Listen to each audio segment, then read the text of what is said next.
last night. Oh, hello. Is it live? Hello. He will start when he starts. Just been sat here chatting away again. This stupid thing. Whenever I click on go live, it takes like a second for it to actually connect. And sometimes it just gets stuck. So honestly, I've been here for the past 5 minutes. I just broke down the whole card and it's got stuck again. At least it was only about 5 minutes though. That could have been a lot worse. I could have been sat here for half an hour not knowing. And then it turned out that I was chatting away to nobody. So hello, I hope everyone's well. I have been here. It was just the connection was still going round in a circle where it was struggling to connect. It's really annoying. Right, let me go down this card again. We just broke down the cards, or at least I did it for myself. I've a practice run. I did a rehearsal for myself. So let's go through it again, shall we? Alfie, shout out to you. Alfie said, I'm glad to be here. Better than ever. Loved the web. Oh, I'm glad you enjoyed the web, dudes. I'm glad you enjoyed the web. I thought it was fun, yeah. I kind of liked it, actually, because it meant that we were really focused talking about wrestling for like the first 20, 30 minutes. And then we had about 20, 30 minutes to look at the submissions. And then there was like, 8-minute kind of whatever silliness at the end. But it was just, yeah, I thought it was a decent episode. Well done to everyone that sent in submissions. Big thank you to everyone that joined us live. We are live for the WEP before NXT, hence why we're normally late. And actually, we would have been about 5 minutes late today. But, and then obviously I had my connection issues, right? Let's go back to the card, shall we? So, Pretty Deadly taking on the Family in a trunk match. So the losers will be put into a trunk, and that's how you win that match. We've got Lyra Valkyria against Cora Jade's singles match. Then we've got Andre Chase against Bron Breaker.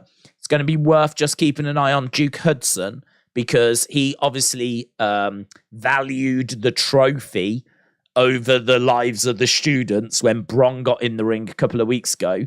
And then last week, he teased that he was going to have a match against Bron, and then Swerve right at the end turned it into being Andre Chase having the match instead. So, yeah, keep an eye on Duke. It does feel like there's something going on there, but this is Andre Chase against Bron Breaker.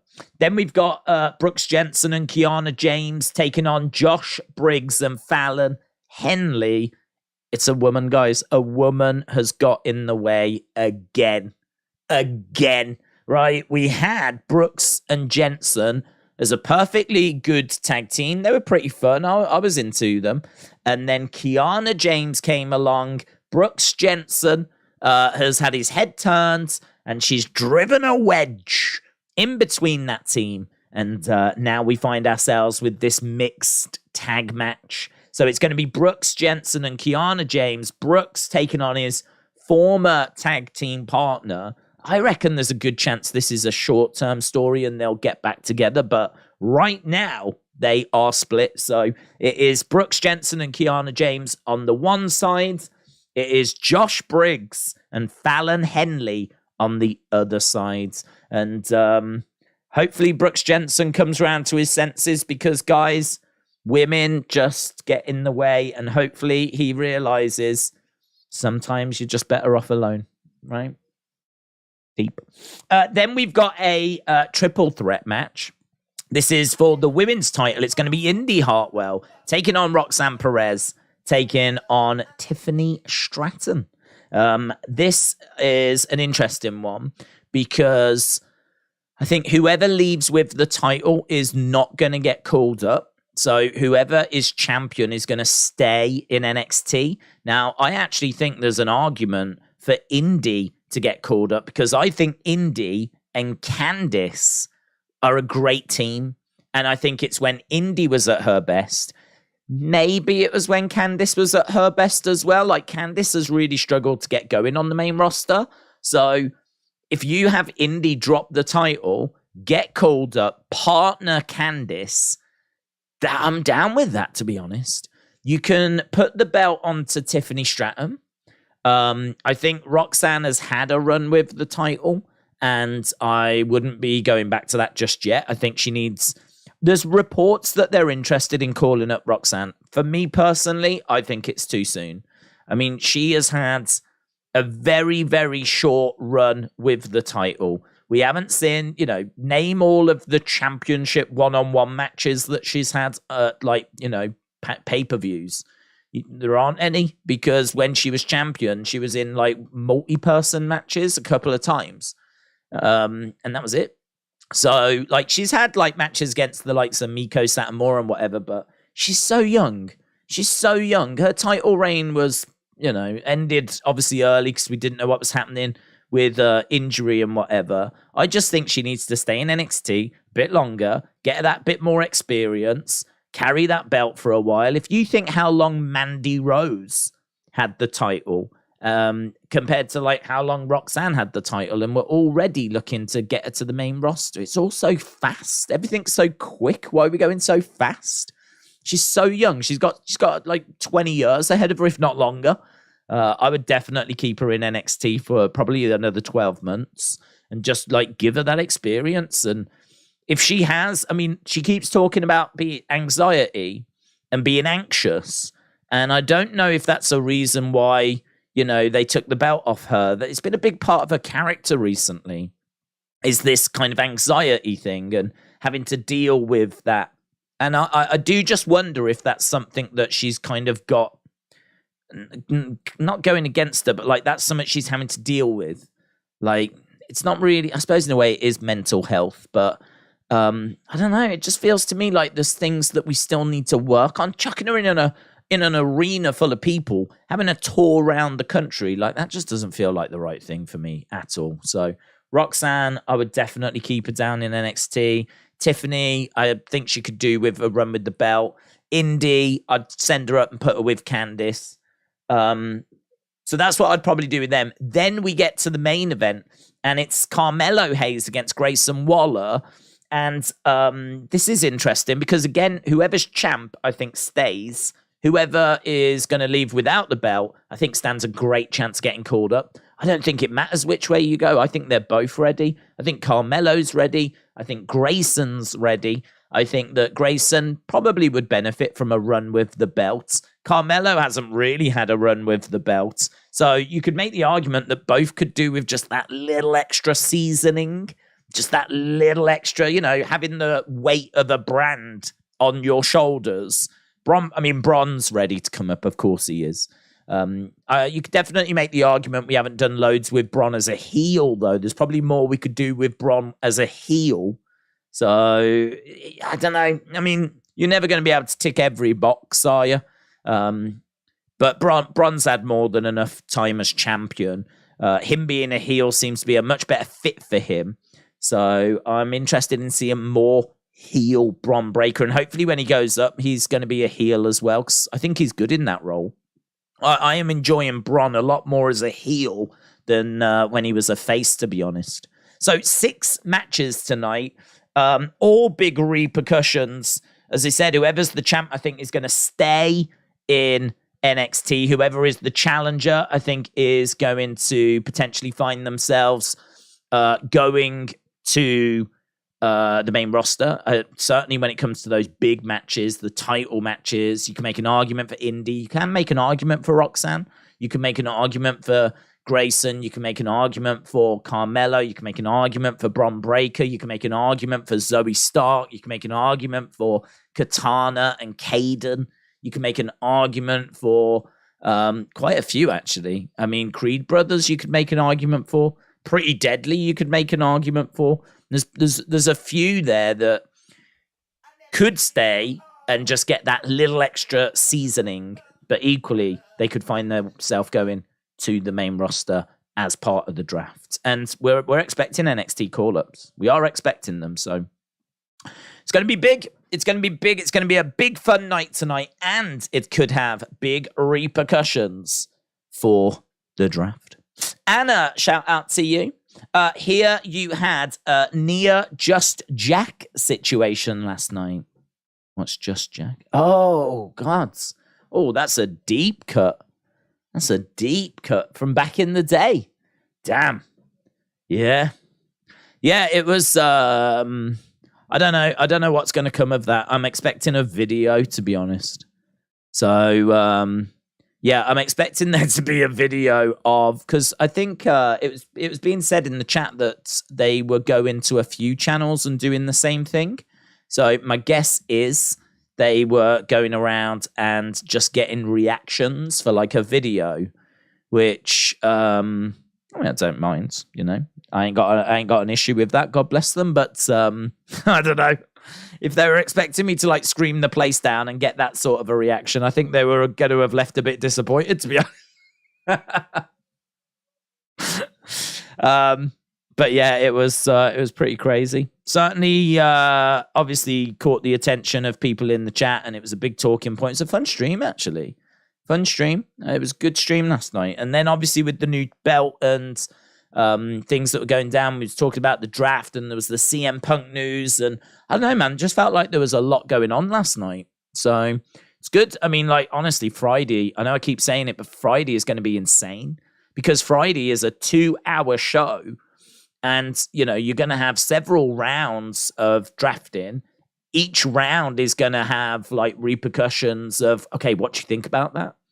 Okay, why do you think they've done that? Oh, we could do this and this. We could do that and that. Oh, my God, such and such has gone on to Raw. Roman's on SmackDown. That means they could go for that new type. Like, everything's going to have just so much, like, talking points attached to it. It's going to be mental. We're going to run out of time, aren't we? It's going to be one of those where, like, I don't know. I don't know how we're going to cover everything within that stream. So I'm very much looking forward to Friday. And obviously that continues next Monday as well. So, yeah, it's a good week this week. It's a big week. So, Anna, shout out to you. I hope you're well. Hope you are well. Alfie said, it's Heel Tuesday. It's time to not be a face. Let's go. Okay, Alfie, you heal up, my friend. I hope you're healing well. Yeah, Heel Tuesday. That's nice. Hasib said, Daze, in your opinion, why do you think WWE denied grizzled young veterans their releases? If you ask me, I don't think we need them. They honestly don't do anything for me. Why do I think they denied them their releases? Well, one of the things that might come to mind might just be that it might just be a blanket, we are not releasing anyone at this time, because anyone that is released by WWE right now could absolutely go walking over to AEW. AEW have got a massive show in London coming up. They've got Forbidden Door coming up. They've got a new Saturday show coming up. AEW would love to have some little surprises and things like that. Now, you can make the argument grizzled young veterans ain't that big of a surprise, ain't going to do anything. But it's a talking point. It's something that would get a reaction. It's something that would be like, on Twitter, people would be like, oh, I can't wait to see how these guys get booked in AEW. You know, they're a great team. They were great in NXT UK, blah, blah, blah. You know, it's a talking point.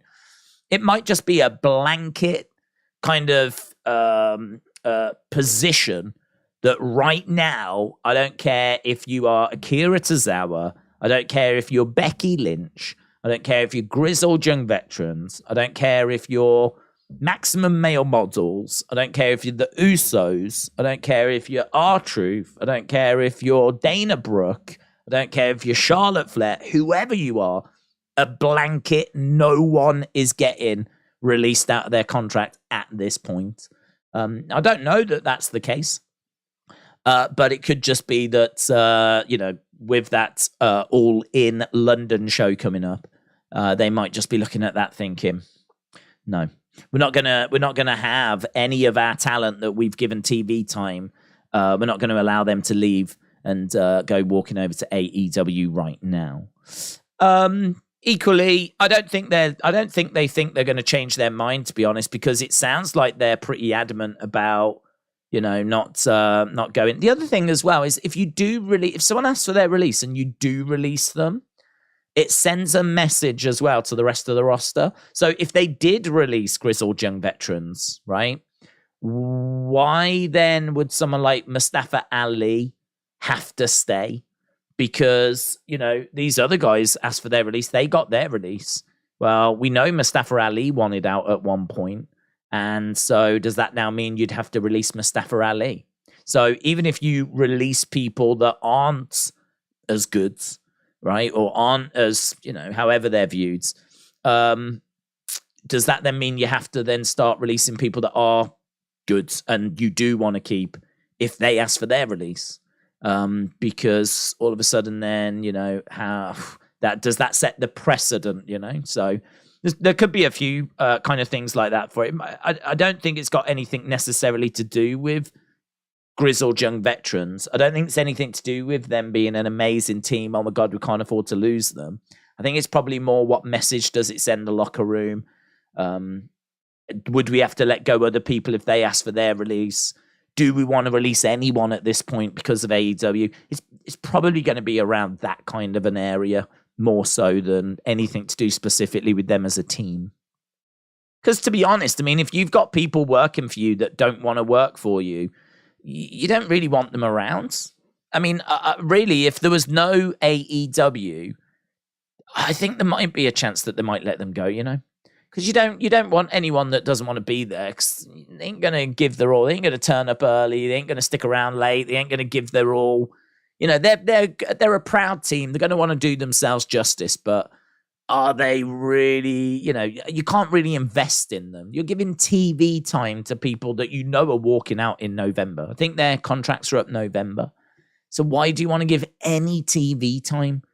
Why do you want to waste any of your precious TV time on a team that's gone in on November? You can't do anything with them. You can't build them up. You can't do anything with them because I don't think you're changing their minds. So I think if we were living in different times, I think they would be released, to be honest. The New World Championship looks fire, says Kian, but they'd better keep Roman away from that title. Thoughts? Well, they will keep Roman away from it because it's going on to the different brand, isn't it? So they've said it will go on to the brand opposite Roman. Because they've introduced it. They've introduced it because they want a title on both shows. So they will obviously make sure that Roman doesn't get it. They won't. I mean, Roman can have it, but if he has it, then someone else will have the ones on SmackDown. So I think they're finding a way of getting a world title back on both brands. And Roman won't be anywhere near it. Blaze, shout out to you, said start the Daze drinking game. When Daze says to be honest and try not to get drunk, good luck, said Blaze. There we go then. When I say to be honest, have a drink. Have a drink. Should be wasted by the end of the day. Right, Aaron, shout out to you, buds. Aaron said, shout out to you, Daze. Hope you have a great stream. If Bray does not get drafted, is it time to worry? Love you, man. Elmo no-sold the joke slam. That was fun, man. That was good. If Bray doesn't get drafted, is it time to worry? I would say no, because we have had a bit of an update. Tom Collarhue, okay? He does a bit of work for Pro Wrestling Torch, and we actually spoke about this on yesterday's stream. So if you was on that stream, shout out to you. If you missed it, then here it is, right? But basically, he was saying that at the moment, Bray isn't expected to be part of the draft, right? Not my words, right? Because I was expecting him, but this has come from Tom Collarhue. He said that Bray is not expected because he knows some people in and around creative for WWE, and he knows what they have been told.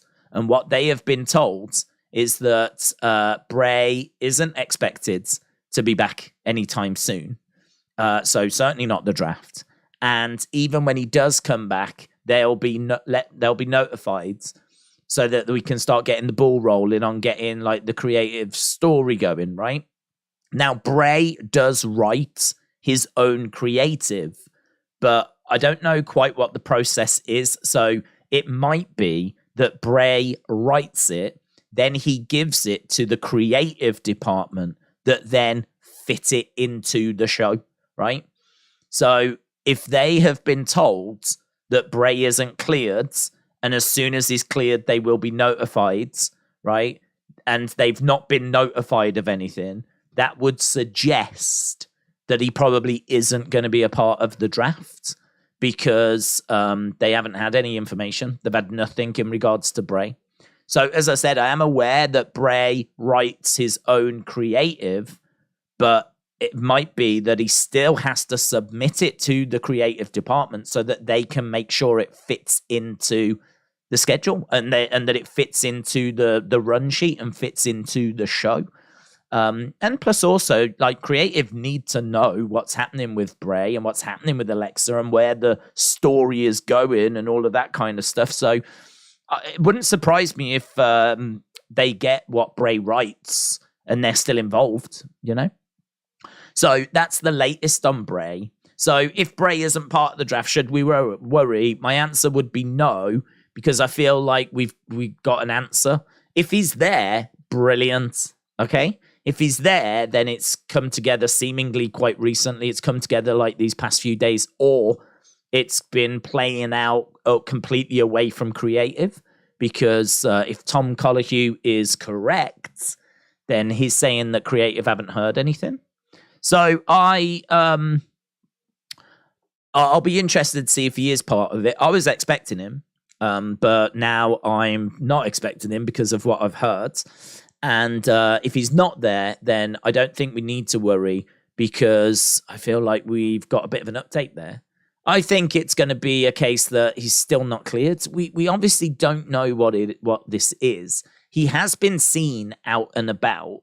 He has been seen, obviously, traveling. So it doesn't feel like, at least we know he's not in a bed somewhere in a hospital.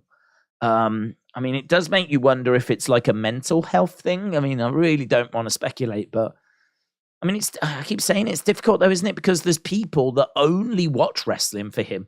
There's people that like love Bray, and he is like, to some people, he is really like their everything. Like, they look up to him, they're inspired by him, they watch wrestling because of him. Like, they just feel comfort from him. Like, there's people out there like that. I know there is. They've contacted me that it's just like everything. Their world is Bray. So you have to remember that, like, the mental health of those people is being affected as well. It's not just like, dare I say, your average wrestling fan that could maybe take or leave Bray. Like, I like Bray. I haven't been crazy about everything he's done in this second run, but equally we've been watching to see where it's been going, and then it just stopped. And I actually really like the Funhouse, but as long as he's all right, as long as I know that he's all right and he's just going through some stuff and it's just, he'll be back, then fine, we'll just focus on other things. But there are definitely people out there that can't do that, really get a lot of comfort from him. So it's, it's difficult because I don't want to speculate, but it's something that keeps getting brought up because there are people that, as you said, their mental health is suffering as well. Like, it is awful just not knowing, to be honest. If it was a case that he had a broken ankle and they were like, oh, he'll be back in 5 months, I think everyone would be like, okay, right, focus on something else. We know he'll be back in August or whatever, right? But it's the not knowing, isn't it? That's just a real issue for people, some people. I think everyone would like to know what's happening, but I don't know, if it's something like mental health, then you can't really put a date on that, can you? I mean, it could be his knee. We know that his knee's been strapped up as well, so it could be something with his knee. Again, we're just speculating, so I don't know. It's what I would say is I wouldn't worry. I haven't heard anything about he's gone, he's been cut, he's walked out, or anything like that. At the moment, they're just telling creative, like, once he's cleared. And in all fairness, the rumors had been that it was a illness, wasn't it, around WrestleMania time? So the word illness has definitely been used. Him being cleared has been used. So this is where it's at the moment. So yeah, it's really annoying because, like, you just can't I'd love to give more information. I'd love to know more information myself, but it's just not out there. So Aaron, shout out to you, but Alfie as well. Where's Alfie? I want to get to Alfie's. Alfie says Seth Rollins should be the new champ. If Cody will beat Roman, Seth will win this belt and give us what we want. I disagree with other thoughts. Heel Alfie, making his feelings very well known there. So Alfie is not interested. All of you are Moss stands out there that are calling for a Moss to be champion. Forget it. Alfie's not interested. Forget about it. All of you Akira Tozawa fans out there that are calling for Akira Tozawa, forget about it. It's Seth. That's all Alfie wants. So yeah, it's good. It's an interesting conversation. I mean, I feel like there's a lot of similar names, obviously, doing the rounds. I would say that Finn and Seth are probably the two that I've seen getting mentioned the most, with probably Seth being mentioned more than any other. But it's going to be interesting. It's going to be interesting. I'm looking forward to seeing which way they go with it. So, Alfie, the heel, shout out to you. Off Tom said, did you hear that CM Punk was backstage at Raw? What do you think that means? I did hear about it. I think it means nothing at all. It was reported that he was backstage just seeing a few people. There were reports that he'd been asked to leave, but I heard that those weren't true and that he left without incident. I think that it was in Chicago. I mean, we were in Chicago. We know that, you know, I would imagine he's got a good relationship with Cody, and they know each other. Cody was there, and they know each other from AEW. I think there's a few others as well that he keeps in touch with with WWE. So he does have friends that are backstage. There's certainly people that I think he would probably class as not friends as well. But yeah, I don't know. I mean, I don't really see it as being that. I mean, it is a talking point. Of course it is. But I do not expect that to be a case that he's negotiating a return to WWE. I don't expect that at all. I don't think he would want to work for him. I really don't. I think it's one thing to go and see some friends, pop backstage. Who cares about that? You know, but actually working for them and having them write your creative, that would be very, very different. And he's done that and he hated it.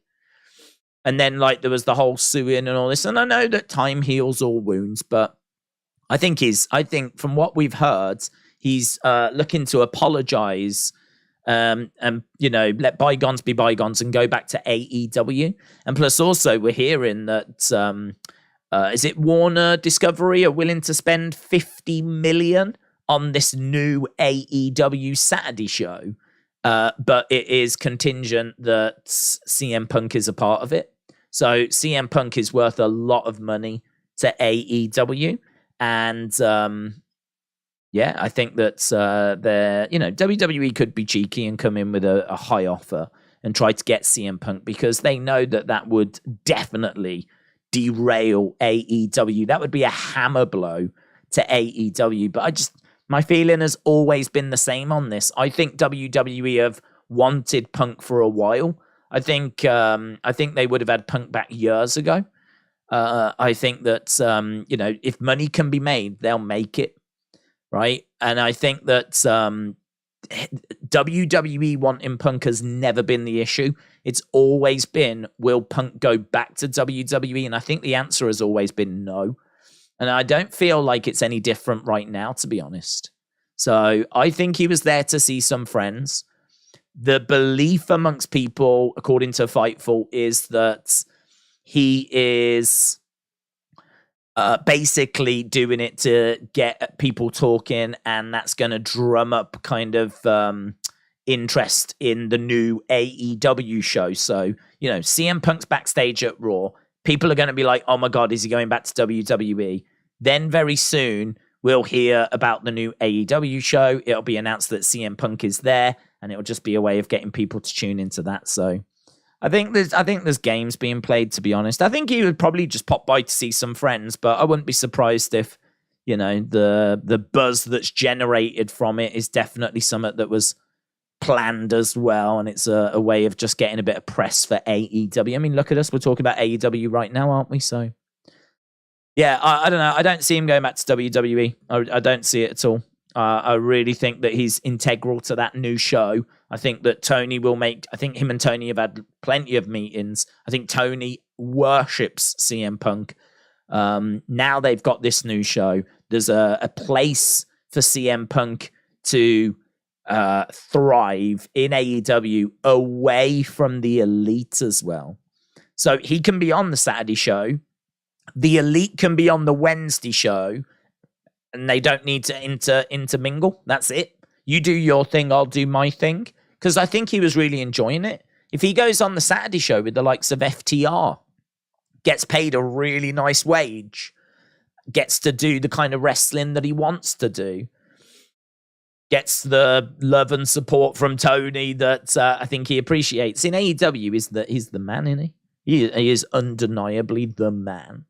Which just, I think, the case in WWE. You'll always be playing second fiddle to Roman, second fiddle to Brock. Who knows? Maybe second fiddle to Seth, and anyone else that comes through. So yeah, I don't see it. I don't see it. Michael said, I think Finn Balor should be in contention for the new title. His last run as Raw heavyweight champ was cut short due to a severely separated shoulder. He would make an excellent champion. Alfie said, if I name my kid that name, his nickname would be Matty the Fatty. I've missed a conversation there. Travis said, Punk has nothing to apologize for. If anyone in AEW should apologize, it's the unprofessional EVPs. Aubrey Edwards, hashtag 1000 Days Roman, said Meltzer and Alvarez looked worried about it. Apparently Punk and Triple H shook hands and buried the hatchet, says James. I heard Brock Lesnar is going to be on Raw next Monday, says Amin. He is, yes. They should have a tournament for the title and invite other wrestlers from Japan and Mexico with brackets and everything, says Inside Out and Again. Punk has scorched every bridge that has existed for him. He's that one grain of poison that can destroy a planet. Wow. Okay.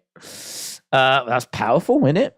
That's powerful. He is that one grain of poison that can destroy a planet. I mean, that sounds like a great promo, doesn't it? I am that one grain of poison that can destroy a planet.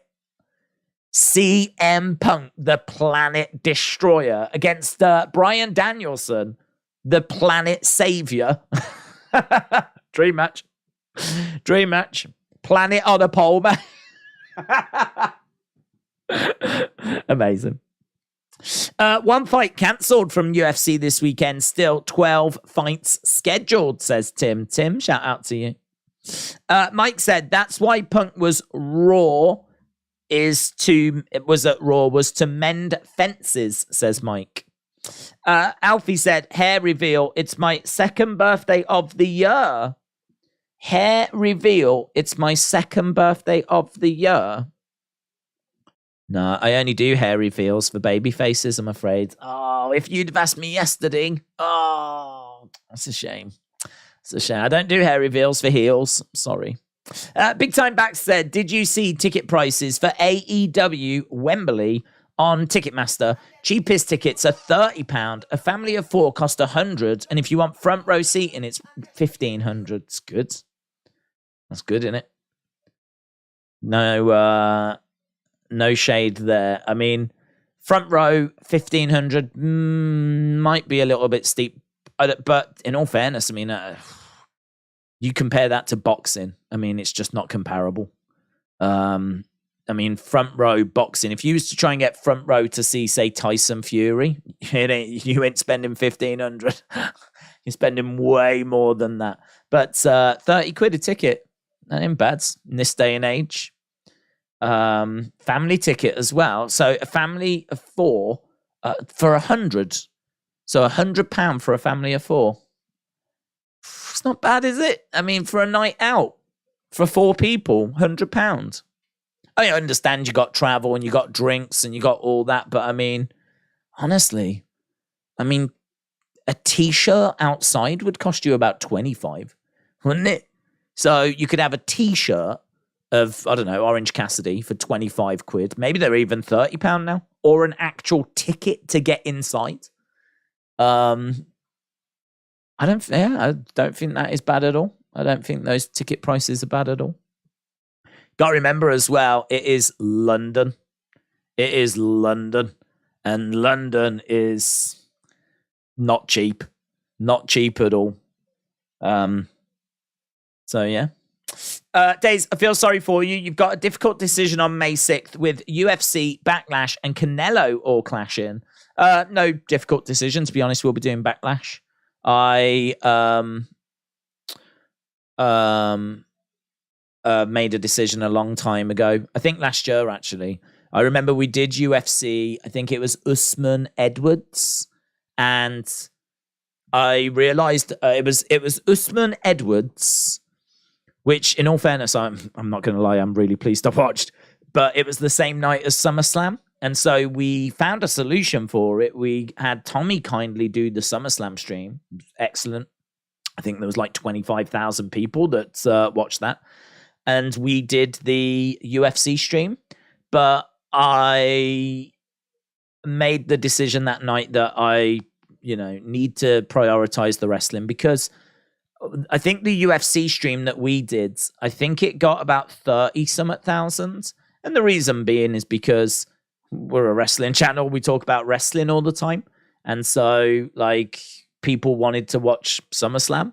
And a big part of our community was watching SummerSlam. They weren't watching UFC. So that meant that we were picking up our UFC regulars, which obviously is not as many as our wrestling regulars. And then a few other strays, people that were watching for the first time. But I mean, that was a relatively low number. I feel confident in saying we would have done more views. We would have had more engagement, a bigger community if we'd have done the wrestling that night. If we'd have done SummerSlam over UFC, it would have been a big stream. I think it shows. I mean, for the WEP channel, which has got 3,000 subs, that channel had 25,000 views on SummerSlam. So could you imagine if we'd have done SummerSlam on this channel, where we've got 275,000 subs? So I made the decision kind of around that time. I was like, I think we've got a wrestling community. I have to prioritize the wrestling. So those big shows, I have to put those first. So not that tough, to be honest. Not that tough. I made that call to myself last year. David said, I saw the head of UEFA is thinking about having Champions League games in the US. He did an interview with US Soccer Show. He said he's thinking about it and it might happen after 2026. Sean, hello. Merchandise isn't outside. You have to buy inside the venue. Merchandise isn't outside. You have to buy inside the venue. I don't know. I mean, I'm thinking about the O2 Arena, and there's a van outside the front of the O2. I mean, that's technically outside. And then if you want to get really technical, the actual arena is the center part of the O2. There's actually a little ring around the outside where you've got restaurants and there's a cinema and all that. That's where they've got a merch stand as well. So, I mean, the merch outside, I'm not talking about the knockoff stuff you see afterwards, but normally outside a stadium or outside an arena, there'd be a van. I've seen vans outside Birmingham arena. I've seen them outside of the O2. It's official merch. It's just, each to their own. Tim said, it's Tuesday night. You know what that means. Mr. Dell Jr. says, UFC 288 Sterling, Cejudo, Backlash, Brock versus Cody, said Mr. Delt Jr. Do you expect a good show tonight? Yeah, man, definitely. 7 minutes away. And I do expect a good show. Big Time said, Daze, not that getting press is a bad thing. Perhaps it was strategic, but it goes to show what lengths we have to go through to get some sort of buzz around AEW. Yeah, I mean, look, the thing with AEW is, I'm going to defend them a little bit here. It's hard. it's hard going into that space that is dominated by WWE and fighting for ratings and trying to put on a good product. And I mean, look, I'm sure this exists in other spheres as well, but it's so opinionated in the wrestling world, right? And I've got no arguments with that because that's largely what we do here. So I've got no complaints about that. But it is very, very opinionated. Everyone's got their opinion as to what the right thing to do is, what they would do, who they would push. You know, this and it matters as well, doesn't it? I mean, like, if you really like a wrestler and they're just not getting opportunity, that's really frustrating. If you don't like someone and they are getting pushed, that's really frustrating. If you like really feel that someone should be champ and they don't win the belt, that's really frustrating. Like, it really bothers you. I mean, in a way, it's weird, isn't it? It's like sport. It is like sport. It's sports entertainment. It'd be like supporting a team and then someone books them to lose the final or lose. Do you know what I mean? Imagine if Man United had been booked like these past few years. You'd be pulling your hair out. It's been awful. Man United hadn't won a trophy in about 5 years. And then finally won one this year. They haven't won a league since about 2012, 2013. So, I mean, it's been nearly 10 years since they won the Premier League. So, but, you know, with Man United, you can follow them and support them and hope that they do better and see them bring the players in and, you know, you blame the players, whatever. If it was being booked like it is in wrestling, then obviously all of that anger goes towards Vince, goes towards Triple H, goes towards Tony. Because they should have booked it better than you're not giving me what I want. So it's very, very opinionated. There's only a handful of people that all the blame goes towards. If like you're Vince or you're Triple H or you're Tony, it's you know, it's hard. It's hard because there's no way you can please everyone. Because there is no way of pleasing everyone. If you push someone, then you know there'll always be people saying it should have been the other person. So it's like you've got to do the best that you've got to do. You've got to try and please the most people possible. And you can definitely point to Tony and say, well, you know, he's, you know, failed here, he's failed there, and all this kind of stuff.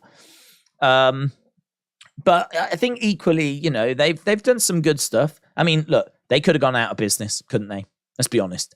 By now, coming up to 4 years in, they could have gone out of business by now. If he was really rubbish, they could have gone bust. Could have been a complete failure. Ratings could have dropped. Might have not found a way of pulling up the nose. Could have got into a nosedive. Could have crashed and burnt. TV company could have turned around and said, "Nah, we're done. We need to find a different show here because we can't survive on 400,000 for Dynamite or whatever." But they're still around. They've got a Saturday show coming that's going to give them 50 million. They've just booked Wembley Stadium.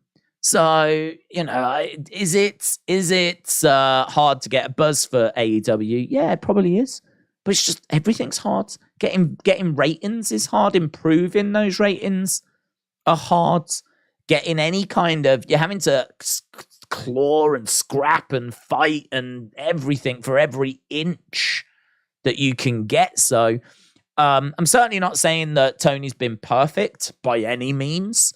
I'm certainly not saying he hasn't made mistakes, but what we don't hear much of is people saying, do you know what, fair play, because as much as he might have dropped the ball here and there, they're still around.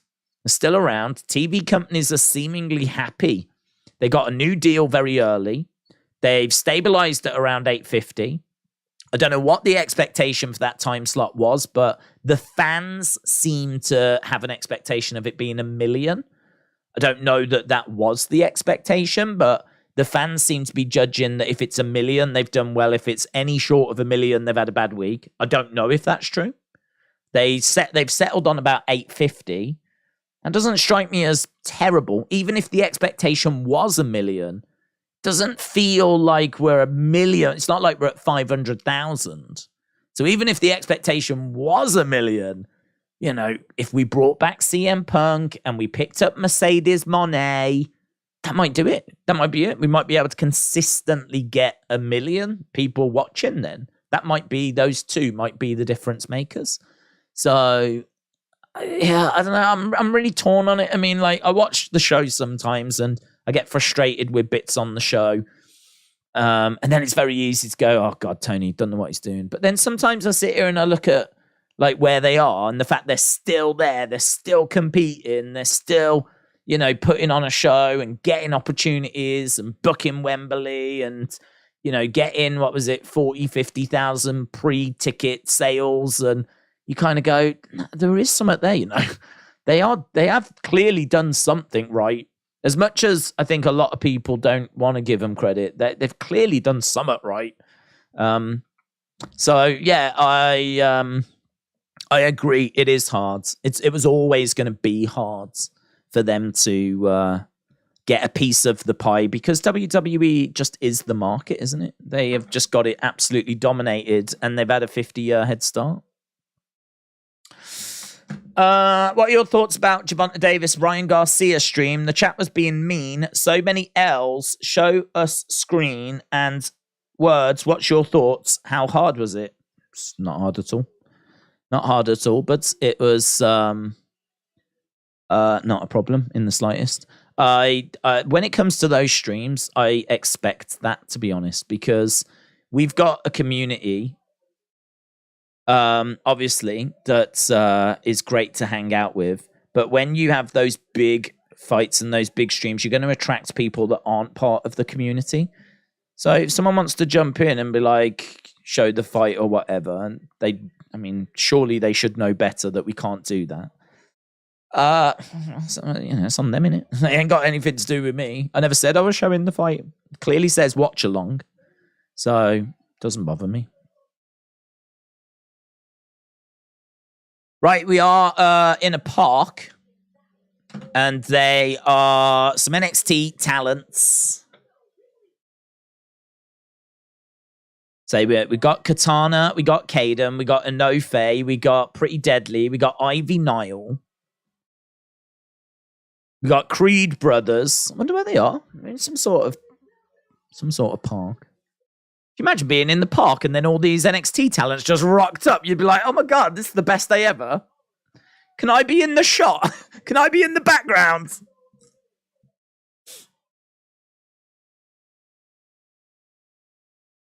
There's Wendy Chu. Is that Ivy Nile and what? Just sat in the background. Isla Dawn and Alba Fire look like they're sat on the fountain in the background. Yeah, it is them. So they're just... there's Electra Lopez. There's Cora Jades. Man, it would be so sick to be in the park at the same time as these people. Oh, that wasn't... Oh, was that Cora? They're just running through the match cards. There's Nathan Frazier. There's Wendy Chu.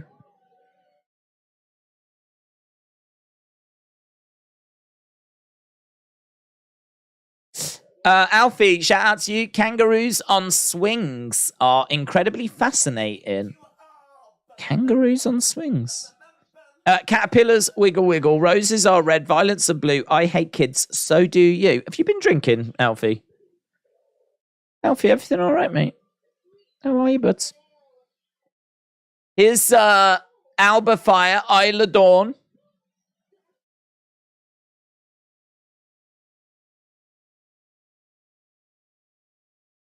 It's a long intro, isn't it?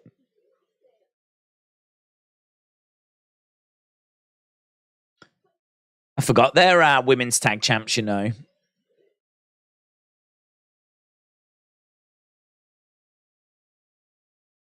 Is that Big Body Harvey that's just been thrown into the fountain? Oh, God. Oh, dear. Time for spring break-in. Let's go. Daze, have you heard about the 2028 Euros taking place in the UK around Wales, Ireland, Scotland, England? Have you seen? What's your thoughts? I saw we'd put a bid in. I didn't see if it was confirmed. But I saw that we were hoping to do that. Here is the Don. I'll be down for it. I mean, Euro 96, when we hosted the Euros in 1996, is my favourite tournament ever. It was so special. So special. Football fever grips the nation anyway whenever it's a World Cup or a Euros. But if we're hosting it, it just goes to a different level.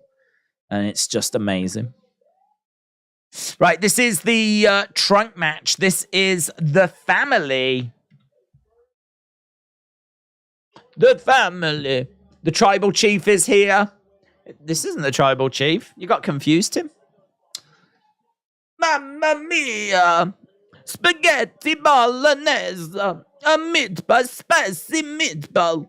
That's it. The family are taking on Pretty Deadly. Ooh. So that's the trunk that they're going to be put in. Wow, that is a classic car.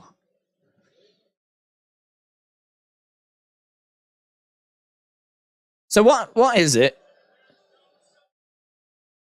That is a nice... They've gone and got a nice vehicle, man.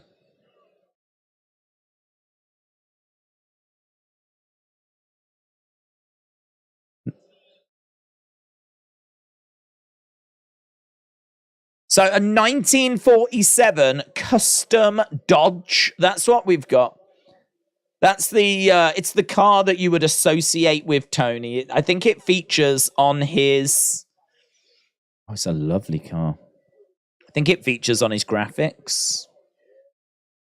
A 1947 custom Dodge.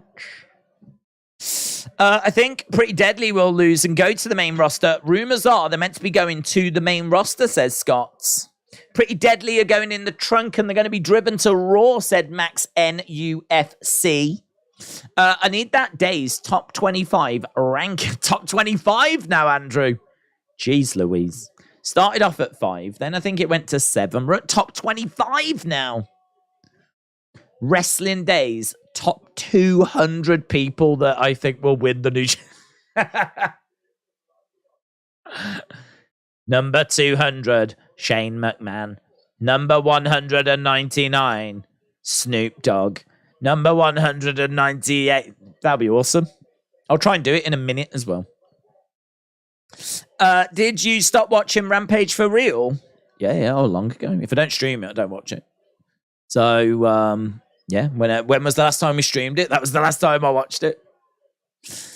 Video Gamer said, on the topic of championship, do you think they get rid of the rainbow belts? It doesn't fit the design anymore, said Video Gamer. It's a good shout, that is. Yeah, I would get rid of the rainbow belts. I don't know. It's funny because putting those kind of rainbow colours on them, I really, as someone that is a bit of a traditionalist when it comes to belts, I love detail and I love the old school belts. Like putting those kind of two-tone multicolour strips on, it should be something that I hate, but I don't mind it. I thought it fitted the whole 2.0 thing really well. I would say that, yeah, it probably doesn't fit this version of NXT. I don't think there's like a pressing concern, though. I don't look at it and go, oh, God, they have got to get those belts changed. I don't feel that. I don't feel that. It's just like, yeah, probably change them. Don't know, it's a weird one because I don't mind the NXT belt designs, to be honest. Don't mind them. I mean, like, if you changed it, cool. Could probably come up with something new. refresh them, give us something a bit different, but equally, I don't mind them. They're all right. So yeah, they could change them. But as I said, I don't think there's like a pressing concern. I don't think it's like we've got to do it now. Rampage is just a way to put more wrestlers on TV, said Bryson. Kian said, whose idea to bring Shane at WrestleMania 39? I thought he got fired. Well, I'd imagine it was Shane's idea. And he went, Dad, can I be on the WrestleMania show? One more time. Like this. Vince was like, God damn. So, yeah, Vince probably just let him do it one more time. And then Shane went and botched it, didn't he? I wonder what Vince's reaction was. He's like, oh, man, I can't do anything with this kid. God damn it. The table has been removed by Pretty Deadly, which I really like because everyone loves tables. Pretty Deadly are like, nah, fam. Nah, fam, you can't have it. So we're still brawling in the entranceway at the moment. Stacks with a float, which doesn't hurt in the slightest. There is nothing about those floats that hurt. He just gets walloped with a float and the crowd are like, oh. Nice takedown, actually. Really nice double leg. That was a great double leg takedown by Tony. Into the ball pit. Go Pretty Deadly. And then Stacks surfboards, jumps on top of them with a senton, using that float as we go to commercial break. Can't wait for Night of Champions, baby, said Bryson. Juan said, what happened last week? I don't remember. Sometimes I forget. It was basically just stuff to set this up, weren't it? There was a lot of setting up spring breaking. So last week is when we got the whole Briggs, Jensen, falling out and their match getting made. We got this match getting made. We had Carmelo and Grayson ending last week's NXT being face to face. So we had that. So it was just a lot of build for tonight. Everything's been building to tonight for a while. Oh my God! Please Google the Raka Khan lawsuit against Miz, Brie Bella, and Jim Cornette. I've heard about it, but it's. I think she's mentally ill by the sounds of it. So I was listening to Jim talk about it because, to be honest, I hadn't heard about it, and then Jim put a video out saying Jim Cornette discusses the lawsuit that's been brought against him. I was like, oh my God, what's this? Someone sued him. Like, what's going on? So I clicked it, and it was this Raka Khan thing. Big Time said, even if AEW does 40,000, it's not bad. SummerSlam 2022 sold 40,000. Everyone was on the one side away from the hard cam. Visually, it looked like 70,000. Yeah, I don't know that they were trying to sell that side, though. So, like, I think was only, I don't know what they were looking for, but I don't think they were looking for 70. I think they were looking for 40, because I think the hard cam side, I heard people said you couldn't buy tickets for that. So, WWE, I think, had an idea of what they wanted the show to look like on TV.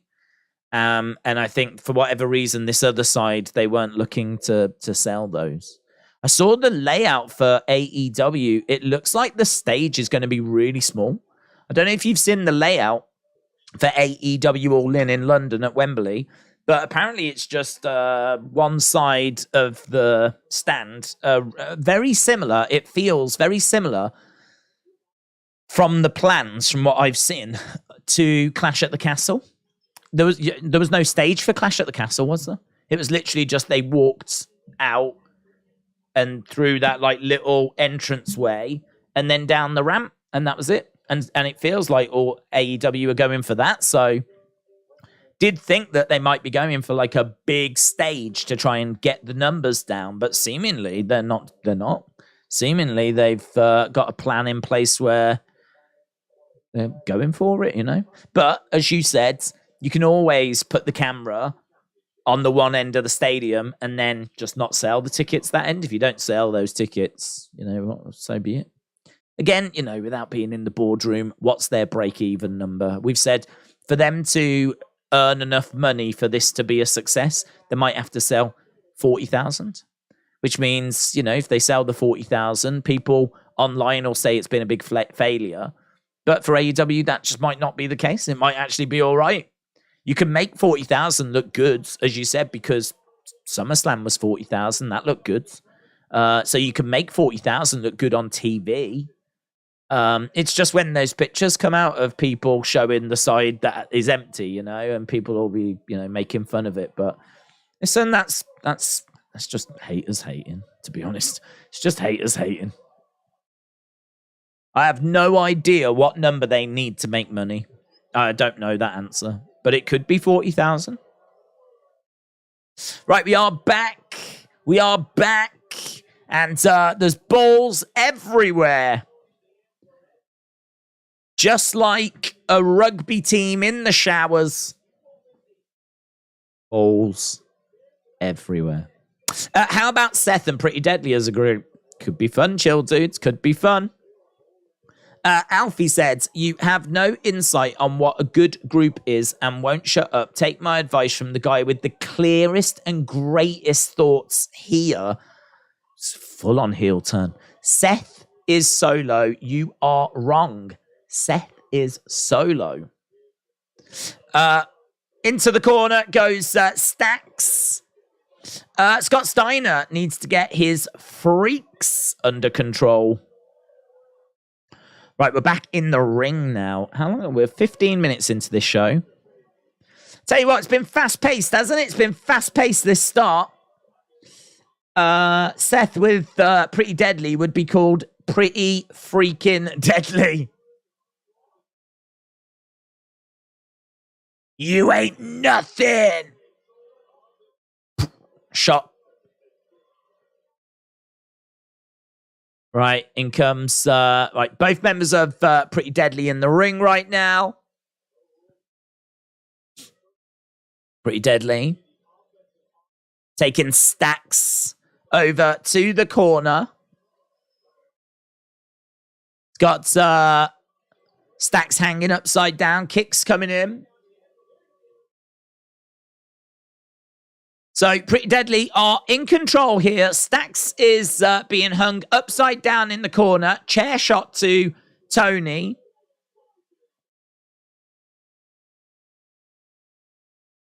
Why can't Stacks get free? I don't understand. Why is there nothing Stacks can do right now? Why?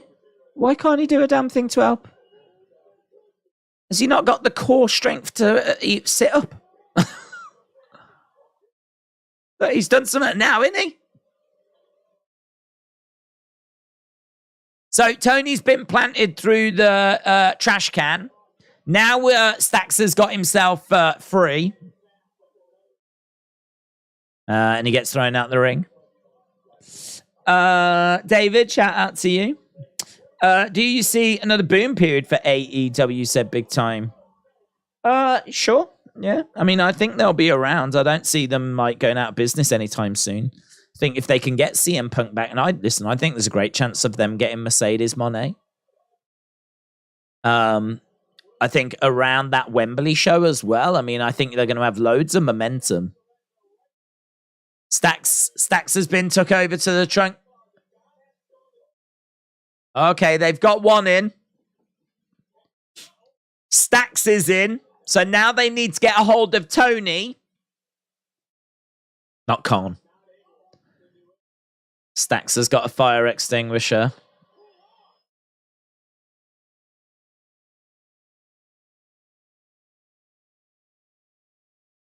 This kid Stacks, he is the X Factor tonight, right? One of Pretty Deadly is in the trunk. The other, Pretty Deadly, gets planted through the table. Could they not have got the car closer to the ring? Because we're well away from the crowd here.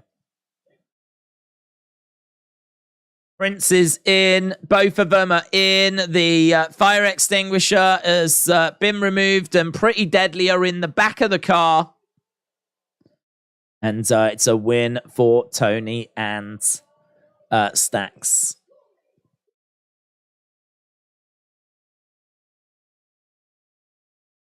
There we go. How do you think they will crown a new champ? Well, I was under the impression it would be like a little tournament thing. That's what I was thinking. I mean, maybe it'll be a fatal 5-way type match. But I think it would be good if it was a tournament and then we got to Night of Champs and we did maybe the semi-finals and the final. I mean, that was originally going to be King and Queen of the Ring, wasn't it? So we could still do the tournament, but only instead of crowning a king, we crown the first ever, I'll say first ever, I think it's first ever, WWE World Heavyweight Champione. So they've driven off.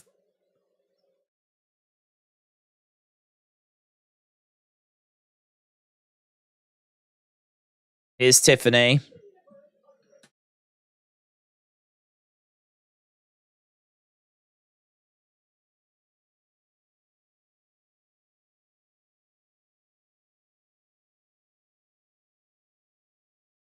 Crybaby Roxanne Perez.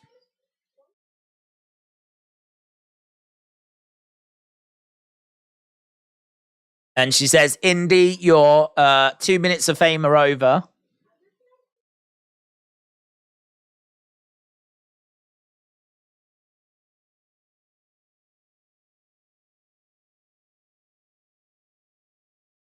Tonight is Tiffany time. Tiffany time. Right, here's Andre Chase. Trying to gather his thoughts. Andre Chase up next then.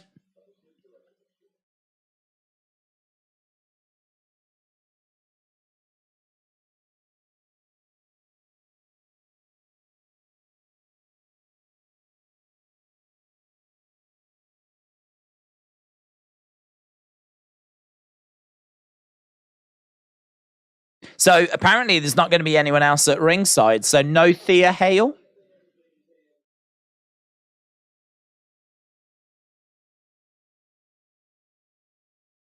Stand up for yourself.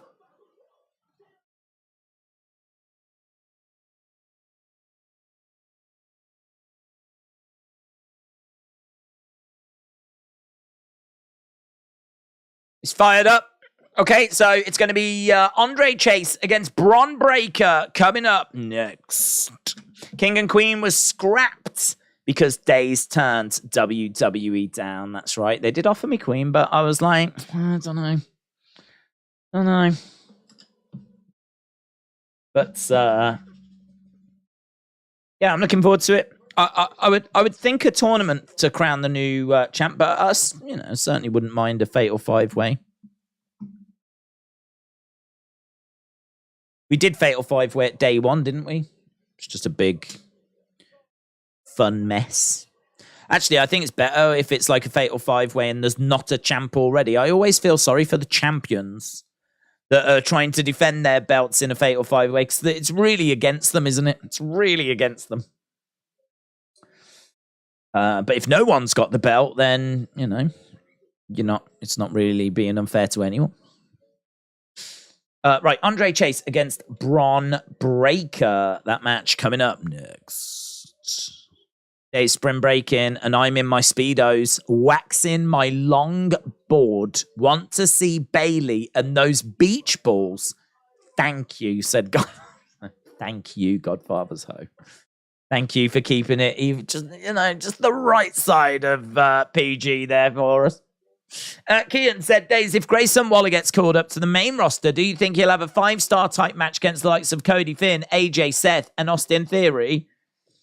I don't think he will have 5 stars matches. I can't say I've seen 5-star Grayson Waller matches. So I can't say if he goes up that him and Cody would be a 5-star. I would say I can't see a reason why he can't deliver a 5-star, right? I can't sit here and tell you anything he particularly does wrong. I just don't think he's been in too many of those. I mean, it's hard with a TV match.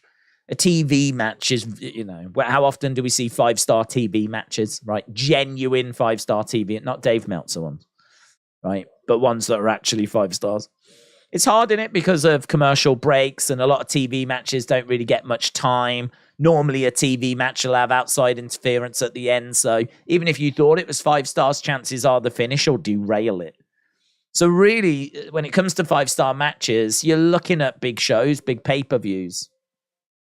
And, Grayson's had a few opportunities at those shows, but I can't say that we've come close to a 5-star showing, in my opinion. But equally, I can't really say that he does, loads wrong. It's just sometimes the drama isn't quite there. Sometimes, we're not quite where we need to be for those 5-star matches. Sometimes they go out and tell the story that needs to be told. And sometimes that story doesn't really lend itself to being a 5-star match, So, yeah, I can't say that I expect him to go up and have 5-star matches, but equally, I can't say there's a reason why he couldn't deliver them. WrestleBuzz, shout out to you, buds. Specifically with the draft coming up, do you want to see them bring back screen GMs, authority figures, or not just Adam Pearce? What do people think about that? I think there's probably, it's funny in wrestling because when you don't have something, you want it. And if you do have it, you don't want it. So, I don't think people want the authority. But I think if you used to ask most people, do you want GMs? Because we don't have GMs. I think they would probably want GMs. I think if we didn't have GM, or if we did have GMs, then people might not want GMs. It's one of those, isn't it? I think you always tend to remember the good times with GMs and not really so much the bad times. I mean, I like it. I thought that Daniel Bryan was a good GM. I thought Paige was an excellent GM. Mick Foley, not so much. I wasn't crazy about Foley as a GM. Kurt Angle was okay for a time. Do you remember Kurt Angle came back and he was a GM for a while? So, yeah, I mean, I don't mind it. I really don't mind it. I think Adam Pearce could be one of the GMs. And then, I think, did someone say AJ Lee, if they could get AJ Lee, which would be awesome. I mean, it wouldn't happen, but that would be awesome if they could get AJ Lee as a GM. So, yeah, I really wouldn't mind, to be honest. I don't mind if they do or if they don't. Easy. Yeah, you know me, guys. I'm chilled. I am so chilled. I'll tell you who isn't chilled, though. Bron Breaker. He isn't chilled. He's an angry young man. Did you hear the recent interview with Tony saying he wished NXT didn't oppose AEW and deprive them of crucial growth at the start in a world of declining cable? I didn't. No, I didn't. I mean, in all fairness, that is what they were doing. So I can't say that he is wrong for saying that. Because I think, people did have to choose. They had to choose between AEW and NXT. And some people did choose NXT. Some people found a way of watching both. But in all fairness, I mean, if you watch, I don't really know how it works with if you watch on catch-up. I don't know if that goes into the number. When the numbers come out and they say 830,000 watched AEW, does that include catch-up? Or is that a separate number? Because... it seems to be that 830, that initial number that seems to be the one that grabs attention, isn't it? I heard that 50,000 watch AEW live in the UK. I don't know if that's a reliable number. I think there's another 30,000 that watch on catch-up. I think the overall number is around 90 to 100,000 watch AEW in the UK. Through ITV, not through Fight TV. I don't know what the number is through Fight TV, but through ITV, it's around 100,000 with a good chunk watching on catch-up. CM Punk is the maggot in my rice, says Alfie. Ruining something perfectly good that I was happy about. I hope he isn't at any wrestling show.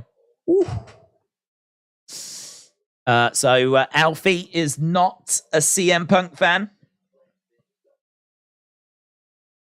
Got no time for CM Punk. In all fairness, I don't think CM Punk likes you either, Alfie, to be honest. I've seen him say some pretty mean things about you. I heard that's what the fight was about backstage, actually, between him and the Elite. Was he was saying some bad stuff about you, and the Elite stood up for you, so that's what I heard. That's what I heard. Bron in control. Mercedes Japan run was flat. Do you agree? Do I agree? I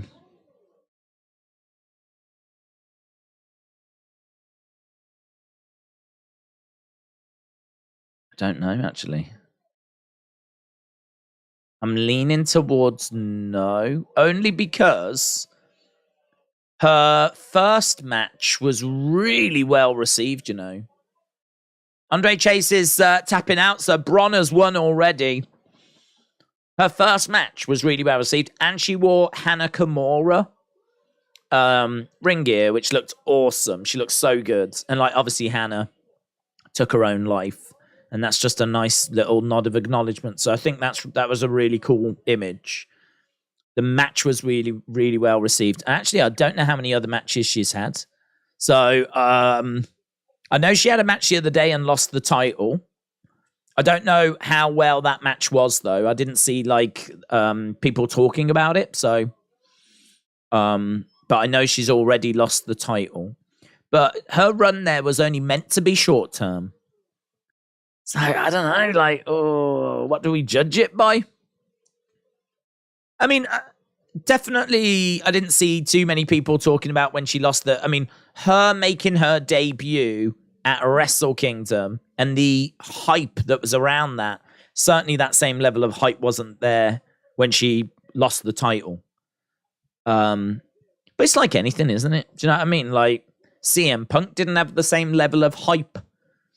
I mean, CM Punk, when he first arrived and came back on Rampage did 1.2 million.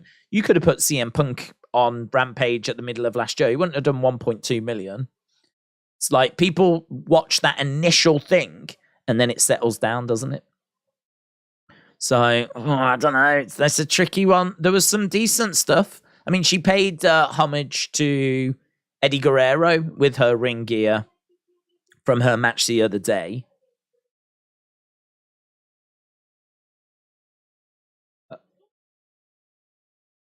Here's Ilya Dragunov. Ooh, Dijak attacks Dragunov backstage. That'd be interesting if anyone did watch her run in New Japan, and it might continue a little longer. How has it been received? I actually don't know. For me, there's been some nice moments in it, but I don't know. Is it a massive success? I don't know. Apparently, the numbers for Stardom have been great. I think she's trebled their numbers, but you know, I think there's only about 100 people that watch that. So taking it from 100 to 300. Dragunov is underneath the shutter. He's getting beaten up here by Dijak. That shutter is brought down on Dragunov. Stomping away. Now we've got people racing in and shouting. There's lots of shouting. Dragunov is caught underneath that shutter. He's trying to free himself. Oh, he almost got his dong caught. Oh, Jesus. Almost got his dong caught, guys.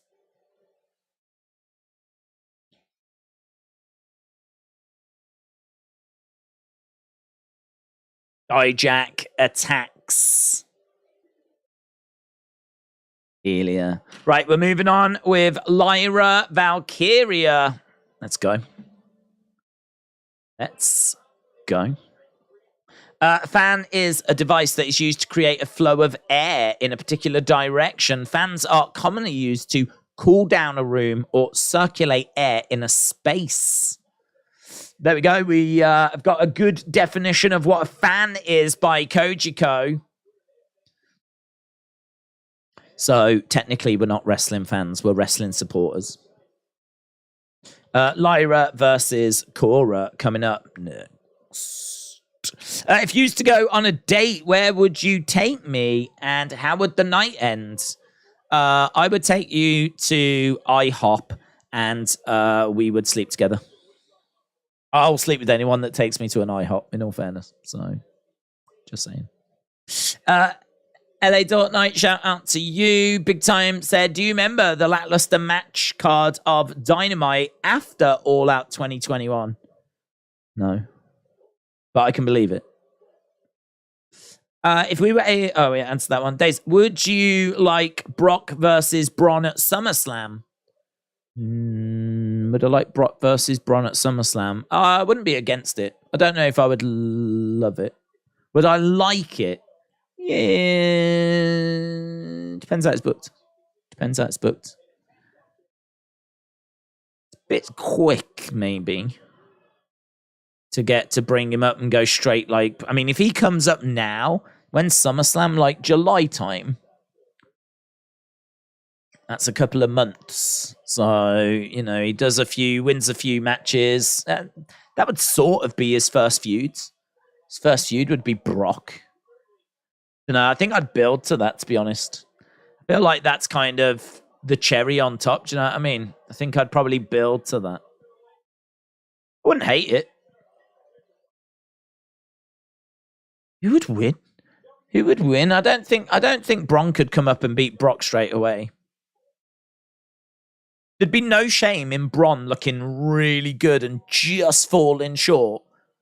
Bit like Rhea. Do you remember Rhea against Charlotte? Rhea lost at WrestleMania 36. Then a few years later, she beat Charlotte. Yeah, I think I would wait a little bit. And if we did do it, don't know who would win. They might just go all in on Bron. Might go all in. But Brock's took a lot of L's, and he's took L's against Roman. He took an L against Bobby. He's going to take an L against Cody. An L against Bron as well. Poor Brock. Brock loser. That's what we should. The Beast. Brock loser. Bum. Bum, bum, bum, bum. Bron Breaker, main roster gimmick should be him coming to Sirens. Holler if you hear me. Basically be like his uncle said, connecting to the universe. Mr. Quake said WWE needs to keep the Shield title for SmackDown and the new world title on Raw. Juan said, Daze, if someone leaves or gets released by WWE, can they return on NXT? Or does it have to be on WWE because we only seen Raw or SmackDown? If someone is released by WWE, they are gone from the company. Like NXT is WWE. So if they're released from WWE, unless they are brought back and signed to NXT contracts, which is what happened to Drake Maverick. If they're released from WWE, they're gone. That's it. No NXT. No NXT for you. People can be sent to NXT, like Mandy Rose, Jinder, T-Bar, Apollo. But if you're released, then you're there. Alfie said, I can't believe this. You're wrong. I'm right. Is that just a blanket statement, Alfie, to everybody? I can't believe this. You're wrong. I'm right. Whatever anyone has said tonight, that is a blanket statement to everybody. Alfie healing it. It's Alfie's having a heel Tuesday here, so if you was wondering. So, Alfie, shout out to you. I can't believe this. You're wrong. I'm right. Mr. Quake said, Austin Theory, Matt Riddle is the modern day Orton and Cena. Mr. Cardinal said, Daze, who's the favorite to win the heavyweight title? Cody, Seth, or someone else? I would say Finn or Seth. Yeah. I think that for me, Finn would be my favorite to win it. And then Seth would be my second favorite to win it. So those would be my two front runners, but I don't think you can look past Amos. I don't think you can look past, because they really like Amos. They keep pushing him.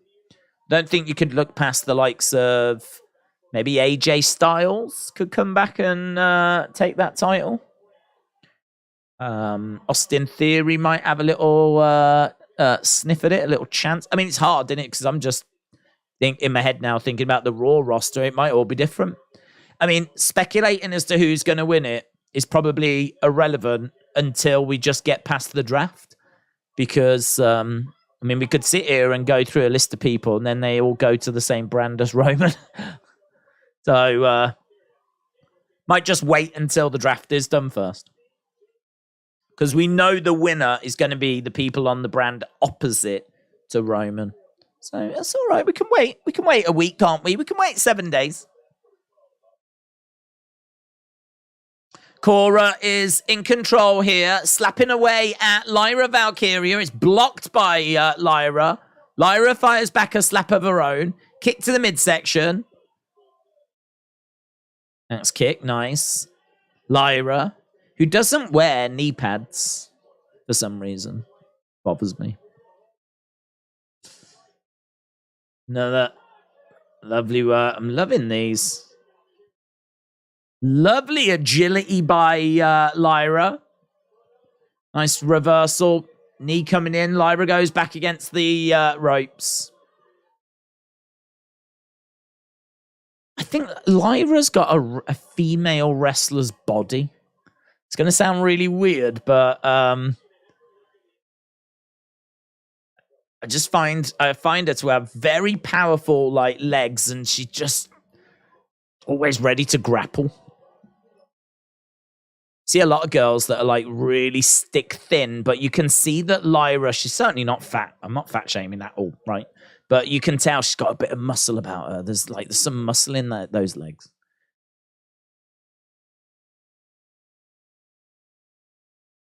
Going up top, she's perched. Missile drop kick.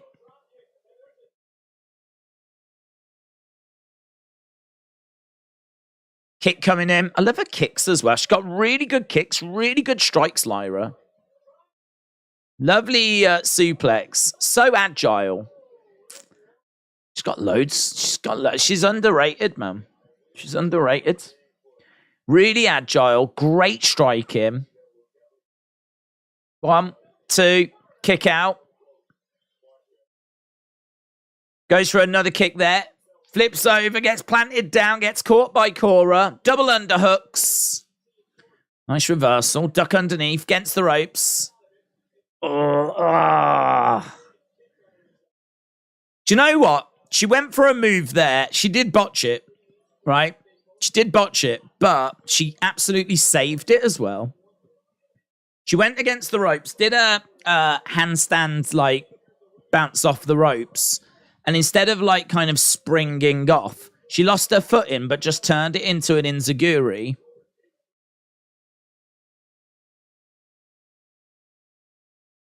Cora Jades. Coach Co said Michael Jackson was a famous singer. Here we go.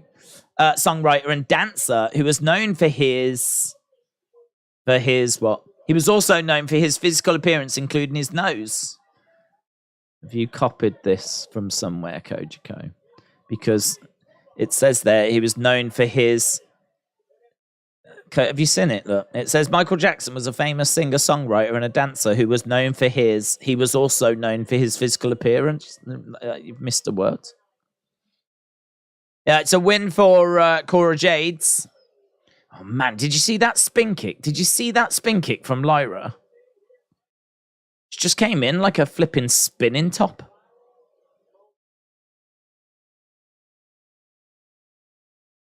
So, Cora beats Lyra. Here is Grayson with his golden shoe. And there is Carmelo with his golden belt. That's coming up next, is it? That's coming up next. We're doing that next. Where's Coach Co? Explain yourself, Coach Co. Michael Jackson was a famous singer, songwriter, and dancer who was known for his... He was also known for his physical appearance, including his nose. What is this? Huh? What is this? Copying things. Is that what it says on... I'm going to look at his Wikipedia. That's what I'm going to do right now. If I go to Wikipedia, Michael Jackson, Wikipedia. Let's have a look. Regarding his contribution as a rainbow, Michael Jackson, public appearance off the wall, and controversial figure, and evidence, that is also triggered, sold over 400 million, Michael Jackson, some form of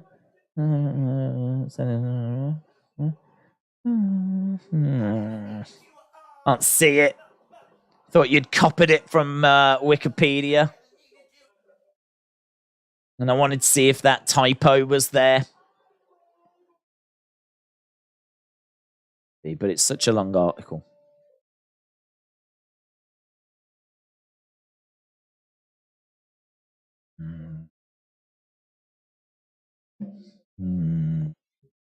Please, Daze, if you want to join us, you could be right. If you join us, you could be right. I have a new disciple. Join me and William. Okay, I don't know what you're doing there. You're starting some kind of cult. I ain't down with that. I ain't down with that, mate. I know what you cults get up to. You miss out words in super chats like Kojiko. Do you think anyone from the main roster will be drafted to NXT? Nah. No. Going to NXT is a demotion.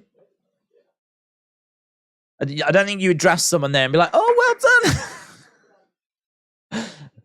Solo Sikoa to NXT. Oh, well done. Oh. Well, going to the developmental brands. Oh, well done. No, I don't think so. Do you consider... Where's Coach Co? I want answers. On answers. He's just come in. He's not even trying anymore. Is no one else angry? Kojiko used to come in and deliver like red hot facts. You know, we've always been very supportive of Kojiko. Very supportive. Come in and he'd be like, do you know the dots above eyes are known as tittles? And we were like, what? And we checked it and it was true. And now all of a sudden we're just getting copy and paste nonsense about Michael Jackson with missing words. Honestly, watching people destroy their reputations, I hate it. It makes me feel nervous because I worry that'll be me one day. Kojiko, you need to explain yourself. What's going on? You used to be a fine standing member of this community. And now you're a sham. Please respond. Is the women's match going to be last because Jordynne Grace is going to debut? Not expecting Jordynne Grace to debut. I haven't heard any rumors about her debuting. That'd be cool if she does, though. Really cool. It's not a cult. You could be right. Do you consider WWE still in or out of the mainstream? Last time I remember WWE generating any kind of public buzz was 2016. Now it's a very niche bubble. No, it's mainstream. I think it's mainstream for the sense of, if you look at like the amount of social media engagements for WrestleMania, it's like greater than the Super Bowl. I don't think we can say that's niche. Niche is the flipping World Knitting Championship. That's niche. Niche is, you know, the yearly iguana convention in Florida. That's niche. Having an event that gets more social media interactions than the Super Bowl.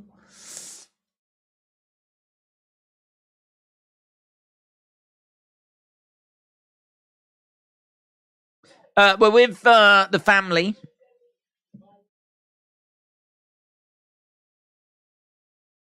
Okay. Now here's Grayson Waller. Yeah, I mean, I think it can always do more to get mainstream. Like, I like seeing them on late night talk shows. I like seeing them on is that Tatum Paxley? No? No. I thought it was Tatum Paxley for a sec. Yeah, I like seeing them on late night talk shows. I like seeing them on game shows, stuff like that, you know? I like seeing them in environments where they are in the mainstream, breaking through. Everyone knows WWE. I think you could go to anyone and say, like, if you went, do you watch WWE? They'd be like, the wrestling. They know what, I think they know what it is. Right, here's Carmelo.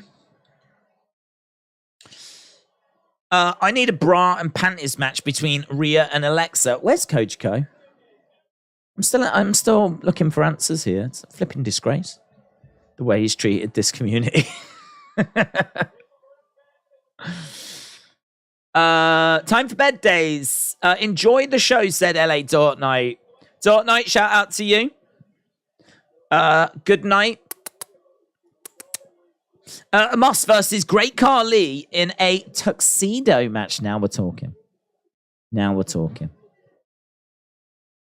Right, here is Carmelo. Here is Trick. This is for the NXT Championship, and it can't be a great sign for Grayson Waller that this is in the middle of the show. So Grayson Waller against Carmelo Hayes. Is this a sign that Waller is going to be in the draft on Friday? If we were leaving tonight with a new NXT champ, this would surely be the main event. Putting it in the middle of the show makes it feel like we ain't getting a new champ. And if we ain't getting a new champ, we ain't getting Carmelo in the draft.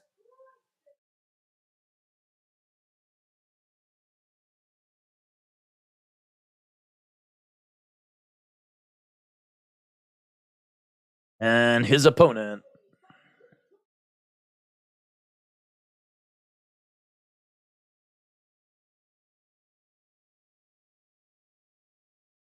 Carmelo Hayes.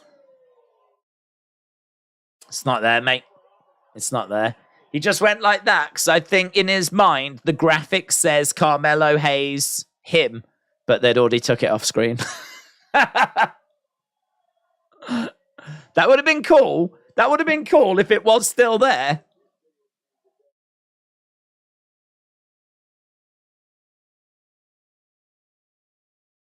Sadly, it wasn't. Wrestler Andy said, Daze, I think it'll be a screwy finish and a rematch.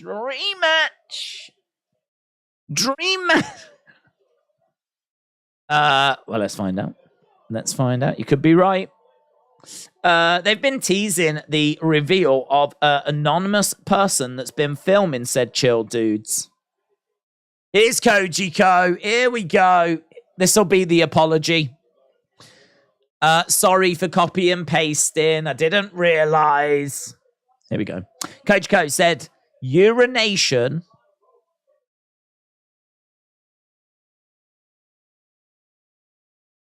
Urination is the passage of urine from the urinary bladder to the outside of the body via the urethra. I mean, factually, he's bang on there, in all fairness. He has got that one right. No missing words. It all checks out. Still doesn't explain the Michael Jackson debacle, though. That's what they're calling it. Michael Jackson gate. I would go as far as to say that What Kojiko did earlier is the biggest scandal Michael Jackson has ever been involved in. Michael Jackson has never been involved in any scandal bigger than that message Kojiko botched earlier. Right. We're still underway with this fast-paced action as Carmelo went up top and he's obviously in control. But Grayson Waller goes to the outside, goes under the ring, grabs the chair, hurls the chair in the ring. It's caught by Carmelo. Bang. Chair across the back of Trick. Grayson to the outside, clothesline. Down goes Carmelo. We're going to commercial break. Braun has suffered a concussion, says James. Bum, bum, bum. Thank you, James. Bum, bum, bum. Coach Co is giving off Jake the Snake vibes tonight. Are you okay, Coach Co? Hashtag pray for Kojiko. I mean, I do think that people come home, they have a few beers, you know? And I think as a result, we have to deal with the after effect. I'm not saying that's Kojiko, but I'll just let you make your own mind up.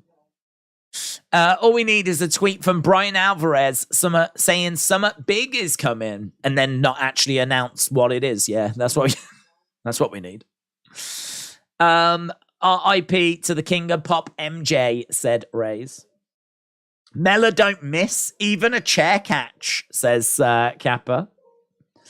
I want to be the next Kojiko, said Mr. Quake. Okay, go for it. Just type a load of nonsense in the chat. That'll do it. I'm only joking, Kojiko. No, guys, we've got a new Kojiko now, Mr. Quake. Mr. Quakey Co. Mr. Quakey Co. 2024 will be a crazier year for WWE. It's not really that's more, to be honest, Mr. Quakey, Coach Co doesn't do predictions. He comes out with like facts and stolen quotes from Wikipedia. So try that. I'm kidding. I was going to help you then. Is it true you turned down the WWE GM job? Yeah, did you? Yeah, that's true. Let's definitely get that going around. Yeah, they approached me. They were like, we think you would be awesome in this role. And I said, I agree. I would be. Kill it. But if you think I'm leaving this community to go and do that job, which would be a dream job because, I mean, I don't think the GMs take many bumps, if any bumps, you know? Just talk, get paid, be on TV, get a Mattel figure made of you. Dream job. But if you think I'm leaving this community and leaving these people behind, forget about it. So I turned them down. Mate. Kojiko said, you don't need what remains after a healthy gut has absorbed all the usable nutrients, and it is critical to get rid of it. Absolutely. Well said. Well said, Kojiko.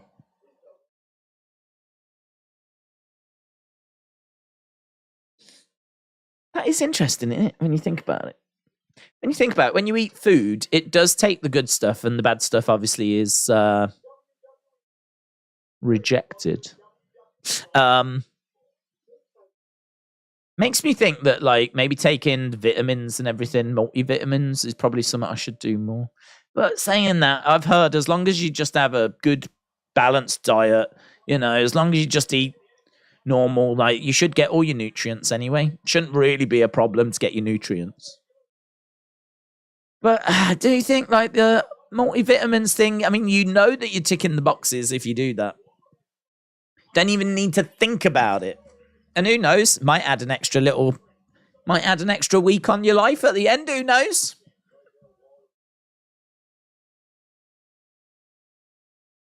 Would you do that? Do you reckon it's worth it? Like take multi-nutrients for your whole life, right? from the age of, say, 16 till, you're in your 70s, every day, you take a tablet, and what that does is it gives you an extra week. Get an extra week of life. As long as, you might get hit by a bus. As long as that doesn't happen, and you live to, the age, you get an extra week. Is that worth it, do you reckon? It's probably worth it. In my head, it's not worth it, but it probably is worth it. Once you're actually at that age, probably would want that extra, or maybe you wouldn't. Don't know. Oh, I've never thought about it that way. I'd rather just get beheaded. I'd rather not live that extra week, said Crispy. AG1 Athletic Greens. Shout out Huberman, said Mr. Business. Oh, Mr. Business means business by promoting a business. Amos is going to beat Roman. Boomers said, I would leave this community for my dream job. This community wouldn't even miss. I'd miss you, Boomers. How dare you? I'd miss you. I'd be like, where's Boomers? And they'd be like, he's doing his dream job. And I'd be like, how dare he? I turned down my dream job. I could be GM. Daze, what of the funniest moments made you laugh or cry? Mine was Gary the Goat Garbut and El Gran Gordo. I miss them. They should form a tag team. What was your favourite funny moment? I don't know if you remember it, but there was this one time where there was this match, and it was Shane McMahon, and he came down to the ring, right? And it was The Miz, and they hadn't advertised the match; they just did it like as a surprise, and I think he went for like this jump, and when he landed funny, and he completely tore his quads, right? I'm not finished yet. He did his quads, and then he tried to stand up, and his leg wobbled, right? And he went back down again. So good. I think you can find it on YouTube. And The Miz then was panicked, because The Miz was like, what do I do? And he was stood in the corner, and he was like, and you could see on his face he didn't know what to do. And you had Shane McMahon being treated by medical facility. I haven't even finished the story, right? Because what happens next is mental, because Snoop Dogg, it sounds like a dream, but Snoop Dogg gets in the ring and out of nowhere punches Miz in the face. Now, Miz would not have known that was the plan, right? Because it wasn't the plan. So he would have been punched in the face without knowing it was coming. And I just love the idea that Snoop Dogg the adrenaline was going and he actually punched him. I love the idea of him doing that. And then Snoop Dogg, and I'm not making this up. It sounds like I'm making it up. It sounds like, yeah, in your dreams. This happened, but Snoop Dogg then proceeded to do the worst people's elbow, which equally made it the best people's elbow we have ever seen. And there was 80,000 people there. And it was WrestleMania. And nothing beats that moment. It's goated. Carmelo rolls out the ring. Delwyn says, evening, Daze, what's your thoughts on the new heavyweight championship? I can't lie. I love it. It's stunning. Major props to Triple H. What's my thoughts on it? On the design of it or on the actual concept of it? Concept of it, I think, is good. Yeah, I think we need two champions. So I am on board with the concept. Grayson's going up top. Waller, elbow drop, and commentary table explodes. Elbow drop from Grayson. Design of it, I'm probably not as crazy about it as you are. I don't hate it. But this, I don't know. Something's not right about it for me, and I can't quite put my finger on it. We did talk about it on the Wrestling Escape Pods. I've got a feeling it's like maybe the black globe on it, and like, I don't know, I can't put my finger on it. I know there's things I would like to try with it and see if it made it look better for me. But Yeah, I started at a 7. I gradually worked my way up to an 8 out of 10. Probably just dipped again now. I'm probably settled. I'm probably at like a 7.5 now, something like that. It's not. I don't hate it. I don't hate it, but I definitely could go for something else. Oh, Grayson rolled in, got caught on the rope. His leg gave out. His leg gave out. Well, at least he's blaming his leg. But there's lots of people that like it. There's lots of people that like it. Leg drop, back of the head by Carmelo.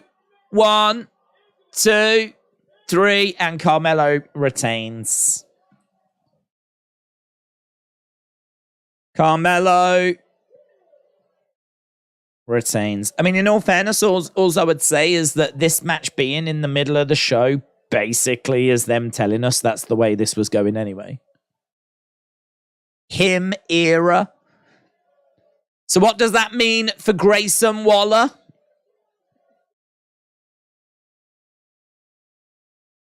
They say you always remember your first. Why aren't you dressed in colourful spring break attire? I am. This is the colourful aspect of my wardrobe. This is, normally I just wear like jet black. This is actually more a nighttime black, which isn't actually quite as dark. So, actually I have made an effort, thank you. I hope Grayson is okay, said Jojo. Yeah, it was his ego. I reckon he got caught on the rope, and I reckon it was just an ego thing. I think he'll be all right.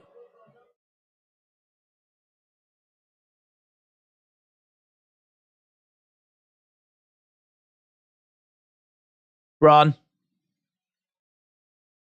I'm talking to you, Bron. Let's do this.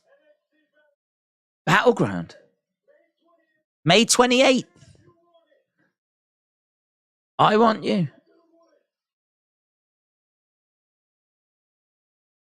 So does that mean he's called out Bron? That mean Bron not going up? But if I was Bron, I'd come onto the screen right now and be like, you're joking, aren't you? There's a draft on Friday. I think I'm going to Raw.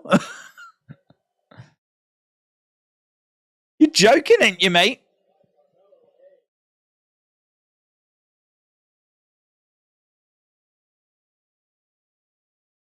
So is this their way of basically saying, oh, just so you know, Bron's not going to get called up? Don't expect Bron because we're actually going to use him May 28th for Battlegrounds.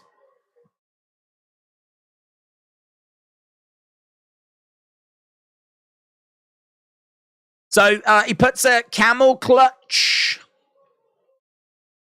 on Trick.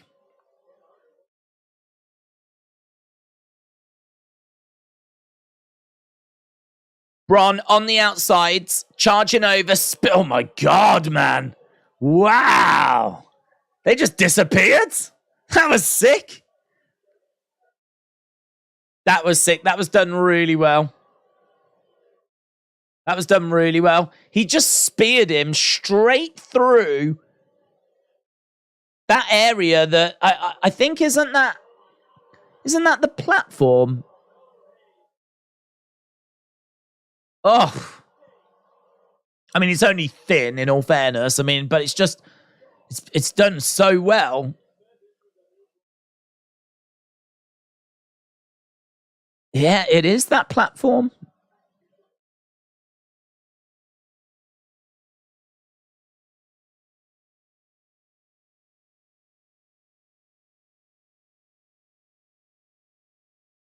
That was cool.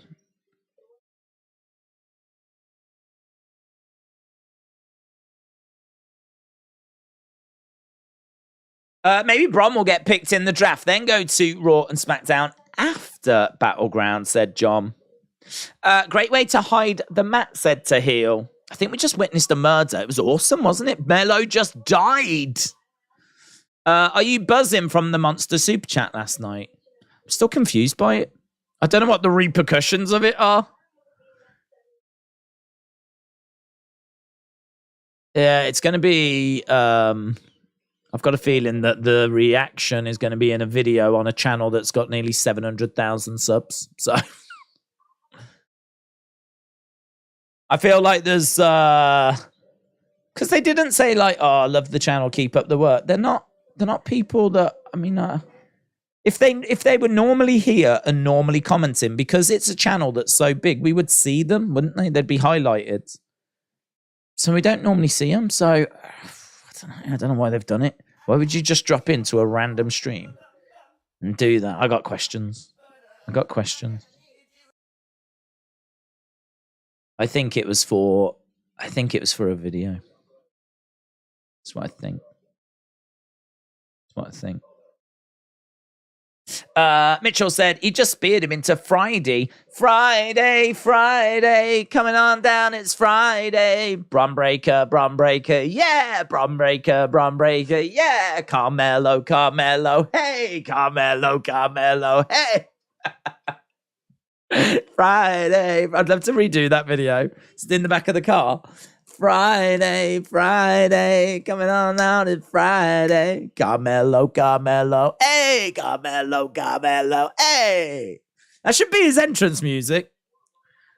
Too lazy, man. Too lazy. He easily could have done a version of that. And then when we get to like takeovers, we could have Rebecca Black actually there. That'd be sick. That'd be way better than Poppy. Amazing. Daze, what if Roman disguises himself as a challenger for the new title, wins it, then reveals himself to be Roman? Does that mean we would need another title? It would, yeah. And then he'd go for that as well. Just keep going. This could be an amazing storyline.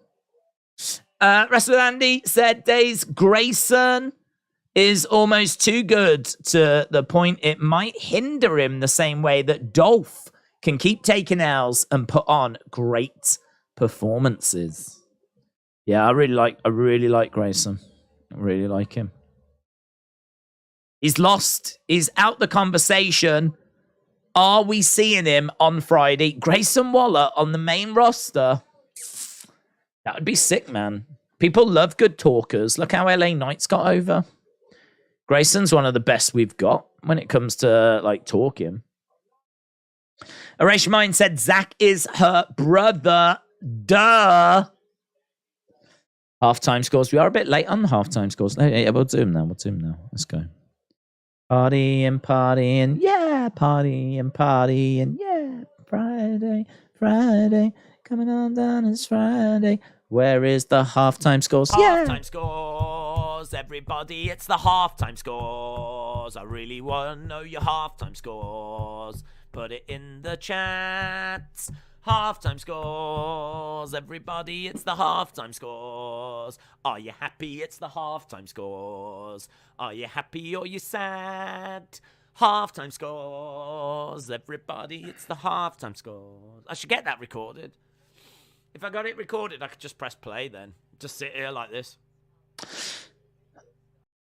Right, boom. Yeah, I was reading John's comment saying maybe Carmelo will get called up and then Rebecca Black will take over for Bad Bunny as the host of Backlash, because we do need a host now, don't we, in all fairness? So, yeah, well said. Well said, hope so. 7 said Damien. 9 said AB. Alfie said 7. Marty B said 7. Alexa Bliss Gamer said 7.5 out of 2. John said 7.5. Aubrey Edwards, 1,000 Days Roman, 6.75. Galvanic Tank said 6.9. Max said 7. 10 out of 10, no puppies or uncles. Oh, puppets. What you said, puppies. Puppies! Jojo said 7.25. Alexa Bliss Gamer said 7.5 out of 1 now. Jeez. Daniel said 7.5. Louise said 7. Steven said 7. Yangi Official said 7.5. Queewan said good show. Halftime scores. Billy said 7.4. Zoe Killer said 6. Greg says 8. Alex Bliss Gamer says 7.5 out of 10. Erased Mind said 7.5 out of 10. It's a decent show. John said 7.25. No Tiffany epiphanies yet. Good point. That's what they're planning on the two fighting each other, said one. Mr. Dale Jr. said 7. Justin with an 8. Michael with 10. Paulie, 1988, 6.5. Free Your Mind, 6.25. Mr. Quake, Duck 17. Darn you, Disney. Keeman with a 9. Jake with an 8. Kappa with a 7. John, Rekka as a new album that she could promote. Rebecca, does she? Called Monday. Mr. Quake, 7.5. Mitchell said, Daze, can we see your best over-the-top ref impression? Let's see you toss someone out of a super slow over-the-top 10 count and saying no to a weapon. What? I don't even understand that. Over-the-top ref impression. Toss someone out of a super slow over-the-top 10 count saying no to a... I don't even understand that sentence. I think what you've done there, Mitchell, is you've got too greedy and you've asked for too much. That's what you've done, isn't it? Rather than just going, can you do the you're out of there? Can you do the OTT you're out of there? You've gone, give me a top 10, no weapons. And all it's done is it's fried my brain. That's all it's done. And now I don't know if I'm coming or going. Horror King said 6. Yeah, but all you've done is you've put it again, Mitchell. You've just written the same thing. Jack said, I own it. I can break it just before I rebuild it again. That is true. Although you probably won't get a refund on it. Tim said, I want some nachos. Serious Gaming said, he means when the ref kicks people out. Yeah, but look, he said, let's see you toss someone out and a super slow over the top 10 count saying no to a weapon. I mean, actually, what it turned into was a flipping rap. That's what it turned into. Let's see you toss someone out and a super slow over the top 10 count say no to a weapon. No to a weapon. No to a weapon. Say no to a weapon, kids. That's what it turned into. It turned into a public service announcement.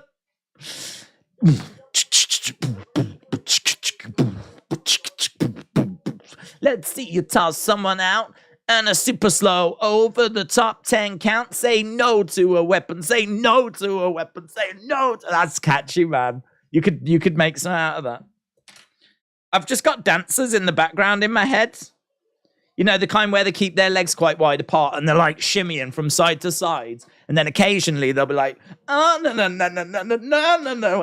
No to a weapon. Say no to a weapon. Say no to a weapon. Say no to a weapon. Super slow count.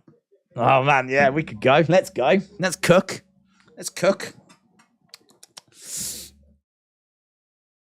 Right, we are backstage with Joe Gacy and Joe Coffey. Battle of the Joes. Joe versus Joe. Let's go, Jojo. Here. Has she got new tattoos? Has she always had the right in here? Why is everyone getting right in here? Is this a thing now? Pretty soon you'll be able to go on a date with a girl and read a flipping diary. It's new. I don't remember her having these. Or perhaps she's just covered it before.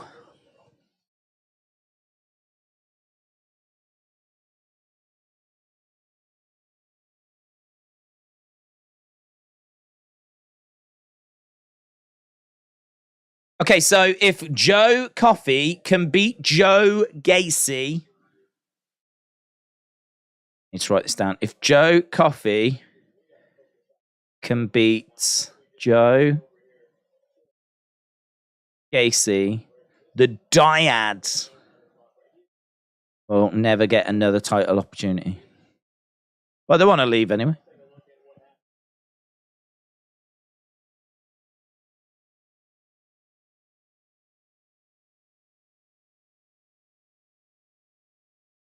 Say no to... Anyone else got that in their head? I've got it in my head right now. Say no to a weapon. Say no to a weapon. Say no to a weapon. Say no. Say no to a weapon. Say no to a weapon. Say no to a weapon. Say no. Such a good advice. I mean, I feel like we need to go into the hood. That's where we need to go. We need to go into those schools in the Bronx. with my dance troupe. Say no to a weapon. Say no. Where else is bad? The streets of Chicago's bad, innit? We need to go there. We need to go to the mean streets of Chicago. And their local schools.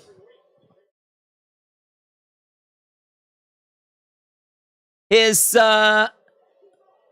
Kiana. And Brooks. Storm's Magic. Shout out to you. Daniel said, they said local medical facility. Oh my God.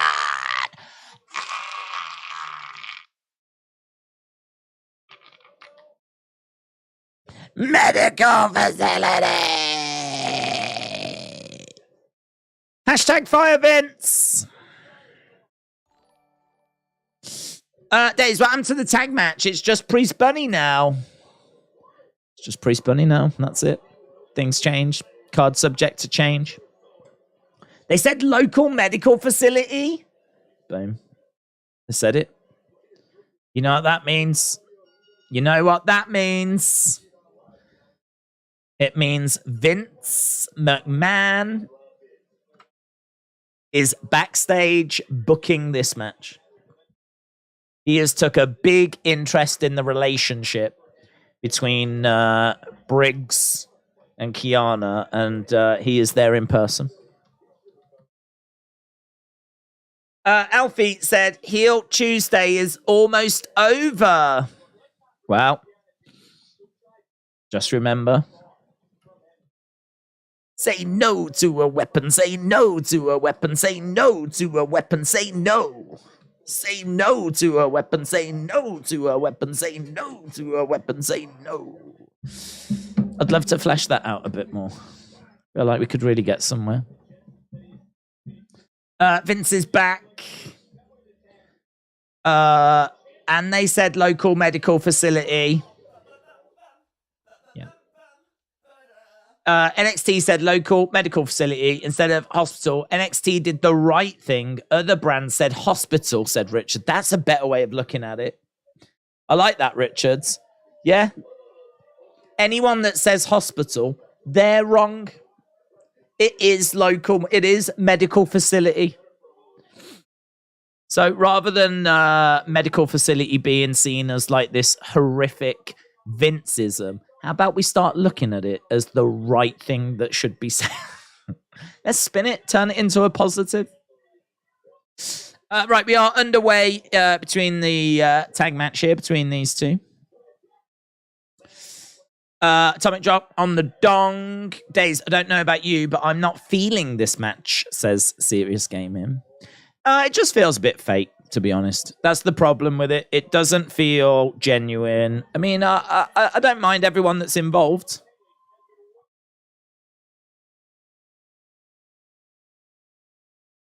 Back elbow by Fallon.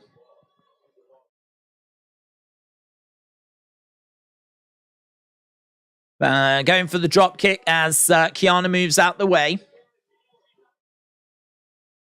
Fallon charging over, locking up with Kiana. Knee to the midsection by Kiana. Kiana hurling Fallon into the corner. Shoulder tackles. Wrestling Daze. Brooks is teaming with Fallon, not Kiana. Oh, what have I put? Okay. I will change that. Thank you. We like to be accurate here at the Wrestling Daze live streams. Shot there by Fallon. Daze, it sounds like it could be the RTC theme song during the Attitude Era. I think the Right to Censor theme song was, I think it worked for them what they had, to be honest.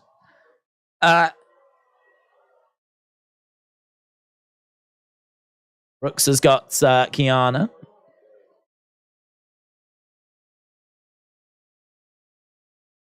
And, oh, wow. It is breaking down. Are we going to commercial break? Come on! Henley fired up. Right. One thing about female wrestlers, they're going to use that running Thez press. They love it, don't they? Oh, God, they flipping love it. Did you guys know Grayson Waller has got a obsession with nerd rope candy? I didn't, thank you. That's from our roving reporter. We actually have a reporter live at the arena to give us all those kind of behind-the-scenes stories. William Henley is actually there at NXT tonight, giving us all those little scoops. So, latest bit of information that he's found out. Grayson Waller has an obsession with nerd rope candy. That is excellent journalism by William Henley. Shout out to you. This is stupid. Why don't you show the actual match? Well, because Justin, you see, you could have come in, and we're a cool community, and you could have had a great time, couldn't you, Justin? But what you've done is you've come in and you've said something really stupid, because you know that if we show the match, the stream will get taken down by YouTube. Justin, come on, Justin. If we show the match, then WWE will get upset with us and they'll take the stream down and then we won't be able to hang out. That's why. You know, but you know this, I know that you know this. You shouldn't be called Justin. You should be called Billy because you're a silly Billy. That's what you are, Justin. You're a silly Billy. Come on. I'll tell you what I'll do, Justin. I'll ignore that first comment. Yeah? I'm going to ignore it. Didn't happen. And then, like, pop in again, and put a different comment, and we'll just ignore it, right? We're a cool community. We're good folk here, Justin. We're good folk. You'll like us once you get to know us. Maybe not Coach Co. He's a bit annoying, but everyone else, you'll get to know us. You'll like us, and then you'll be like, oh, I get it now. I get it. It's actually all right, you know. I mean, I don't know. If you don't like Rebecca Black, that might be a problem. But try again. Did you get timed out? Let me have a look. That's the kind of thing. You might get timed out for that. No, you didn't. You didn't even get timed out. Jeez Louise. Okay, right, hang on. Look, guys, I think Justin might be going again in a sec. You're going to try again. We're a good community. This is cool. This is the cool kids community. Yeah. Justin, go again. Just go, hey guys, hope everyone's well. Something like that, yeah?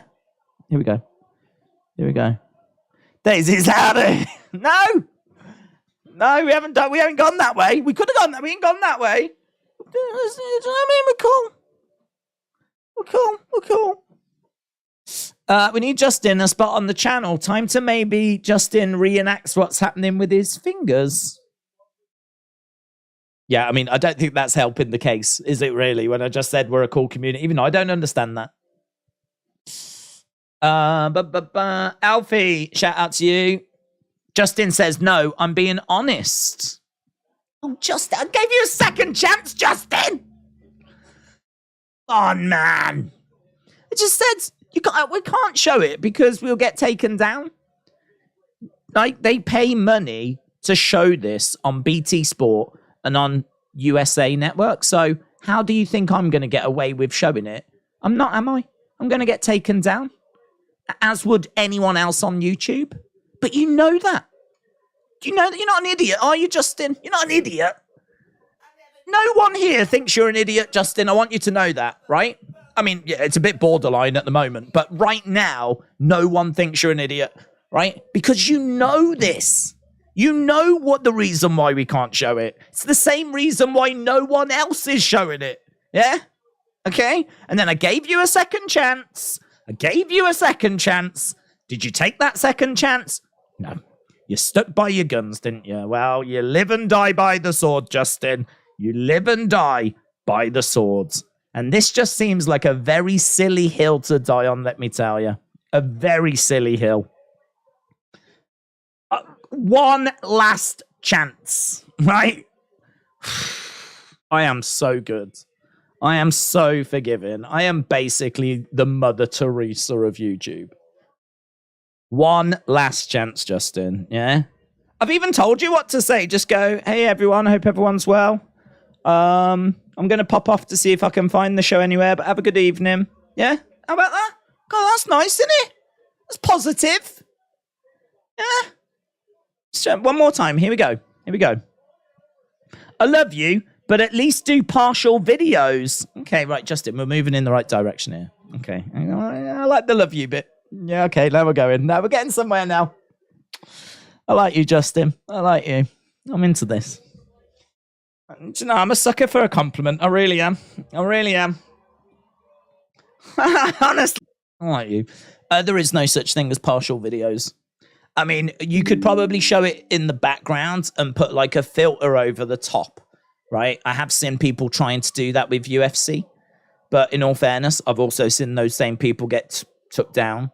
So it's not worth it. If you want to have a long-term YouTube career, right? And honestly, that is what we're aiming for, right? We're trying to play by the rules here. We're not trying to upset WWE. If anything, we're trying to woo them, right? We're trying to woo them with our charm. But if we go showing their product, I mean, they're not going to be happy with us, are they? I mean, right now, WWE, I mean, have you seen up here, Justin? Have you seen? I don't even talk about it that often, but right here, look. WWE Shop, they've actually kind of supported the channel. So if people hang out here and they buy something from the shop by going in the link, a small donation comes back to the channel. And do you know why they gave us that? Because they think we're all right. They think they're all right, you know. WWE, they're aware of us. They've used my reactions on SmackDown in the past. Justin, I never talk about these things, mate. I don't. But there is actually an episode of SmackDown where I featured in the intro because we've got that relationship. We've got that trust. You know, they invited me to come down and have a chat with Braun, have a chat with Cesaro. I did a toy hunt with Cesaro. I had a chat with Braun Strowman. So, I mean, do I want to sacrifice that by playing the actual footage disguised in the background, so you have to see it through a magnifying glass and maybe you might be able to make out what's happening if you squint? I mean, I don't want to go down that road, to be honest. You know, I like the current arrangement. I think it works. I do. I'm sorry. I'm not sorry, actually. I'm sorry that I'm not sorry. That's what I'm sorry for. I'm sorry that I'm not sorry because I think we've got a great community, Justin. I think we've got a great community. And I think we do serve a purpose. I really do. I really do. And even if you can't see the footage, it doesn't mean that you can't have a lovely time. Yeah? I think we've won you over, haven't we, mate? I think we've won you over. I think we have. I can see you being a full signed up member now. I was a big fan of that bit where you said, I love you. I was a big fan of that bit. That was my favorite bit of your comment. I can tell you that Kiana and Brooks have lost. Hearts have continued to be broken. Briggs and Fallon win. We've got a bit of dissension here. Are we still together? Ooh, she went to slap him.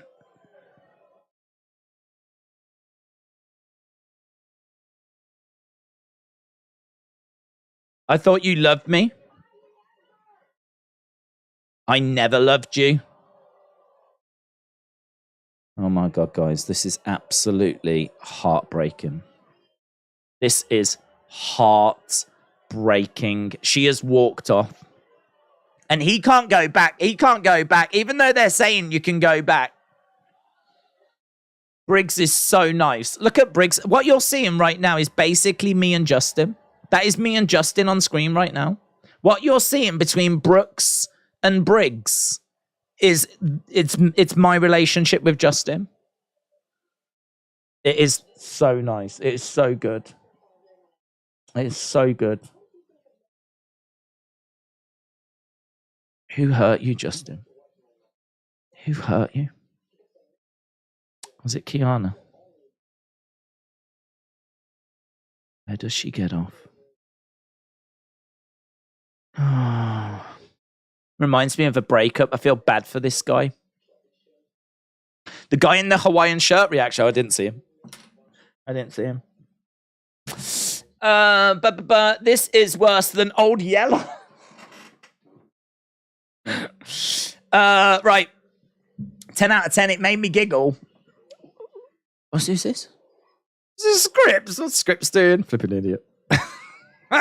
Look at Scripps. Polluted your thoughts. Made you blind. Pay attention, please. Next week. Is he pooping? What's he doing? He looks like he's having a poop. Right. Spooky message from Scripps. The dude in the Hawaiian shirt reaction. Oh, I didn't see. Did you see the previous chat? It's important, says Alfie. I didn't. Let's go up. Where is it, Alfie? What's it all about, Alfie? Daze, cut to the chase. Tell us you're in the Royal Rumble. I can't say, to be honest. But all I can say is that there might not be a Royal Rumble stream next year. All I'm saying. Can't say why. Might be because I'm lazy. Or it might be because I'm actually in the Rumble. Sorry, not sorry. A Demi Lovato reference. Yeah, I always like to quote my spirit animal, Demi Lovato. Daze, what you call a fish with a bow tie? Sophisticated. We got there. Sophisticated. Very nice. Well done. Scripps squats a dookie. It did look like he was pooping out his words. Weird little thing, wasn't it? In fact, that sums up Scripps. Weird little thing. What a weird little thing Scripps is. Dad joke of the night. Why did the chicken cross the playground to get to the other side? Femi is coming. Let's go. He was supposed to be here this week, wasn't he? Didn't they say this week is when we were getting his debut? What if WWE brought in Tessa and paired her with Charlotte Flair? What about if they brought in Tessa and they paired her with the HR department? That might be a better shout. I was good friends with her, so this really peeves me off, says Justin. A different Justin, by the way. Dance if you want to actually get end gamed. I don't know what that means.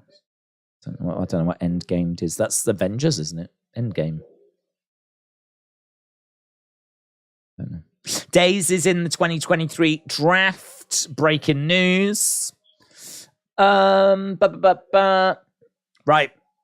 How long we got? 23 minutes. 23 minutes. We've still got the ladies. Here come the girls. And we could be getting it could be time to celebrate Tiffany Stratton. Honestly, what do we think about Grayson? I think there's a chance he's in the draft, you know. I think he's in the draft. I think as he got back into the ring, he slipped on the bottom rope. And I think he got a bit embarrassed, and I think he hid it as an injury. Now, could he actually have injured himself whilst he was getting back in the ring? Sure.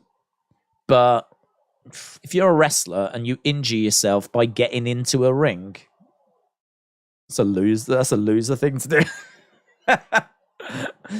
Wrestler injures themselves by getting into a ring. Because that's what he was. He was on the outside. He tried to get back into the ring. I think he tried to do like a move where he tried to go through the ropes and ended up clipping the rope. There's lots of silly billies around tonight, including Grayson Waller if he has actually got injured. But I'm thinking it might just be one of those where you sort of embarrass yourself a little bit and you go, oh, God. Oh, my leg just gave out. Oh, hope everything's all right. Oh, God. Yeah. Oh, no, I could have done that move if my leg hadn't have just given out. Yeah. Oh, no, I would have nailed it. Yeah. No, I'm really good at it. Yeah. Did it in training the other day. Oh, God, that's so unfortunate. Yeah, I think it'll be all right. Oh, in fact, the feeling's coming back now. Yeah, no, it's fine. Yeah, it's all right. Oh, that is annoying. Oh, dear. Might be one of them.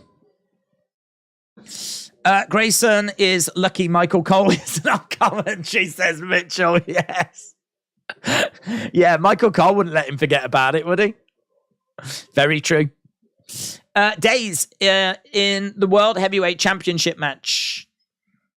I love the fact you guys are shoving me in all these different matches. Let's go. Kieran, shout out to you, dudes. Right, here's Indi. They can say what they want. All I did was climb the ladder.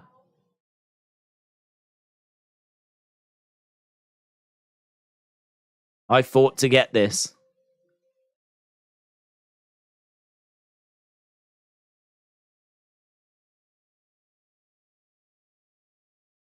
Look at that. That's at Full Sail.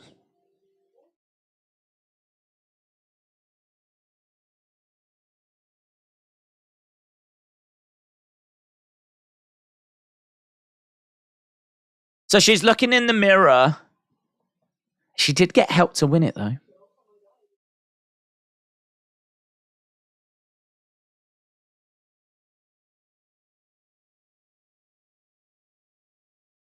Not tonight. Is it gonna come undone tonight? Is it? NXT Battlegrounds live Sunday, May 28th.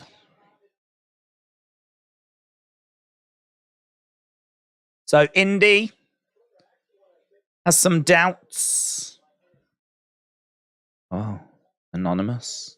NXT Anonymous has been around for so long. Are we ever going to find out who the flip this person is? It's Vince. It's Vince. Oh, hello. What's happening here? Sol Ruka getting beaten up.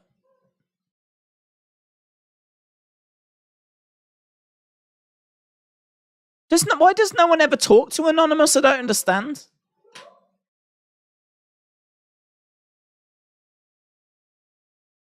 Someone wandering around with a flipping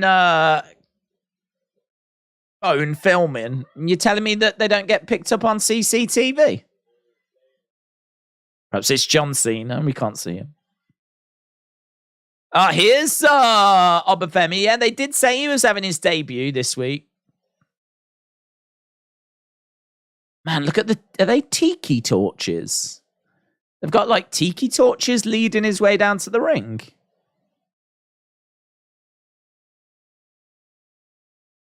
Obafemi.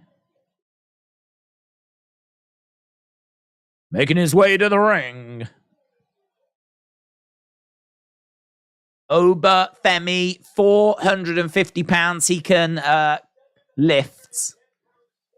710 pounds he can squat for 2 reps. Jesus. That's more than Yokozuna. He could have Yokozuna on his shoulders and he could squat Yokozuna twice. That is serious. That is serious.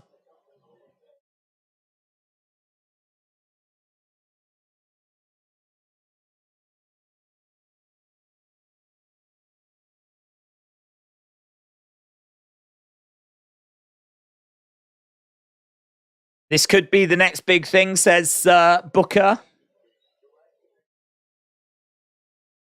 So Obafemi making his debut, and he's in action against Oro Mensah. Oro Mensah was hyped up, wasn't he? He was brought in with a bit of a video package and everything, and now he's being fed to Obafemi by the looks of it. Round the back is Obafemi. Elbows there by Oro Mensah. Wow, and he just gets thrown. Yeah, this guy, this is a big boy, man. He's a big boy, isn't he? Charges over, collides into Oro Mensah. Shoulder tackle. He could be the next big thing.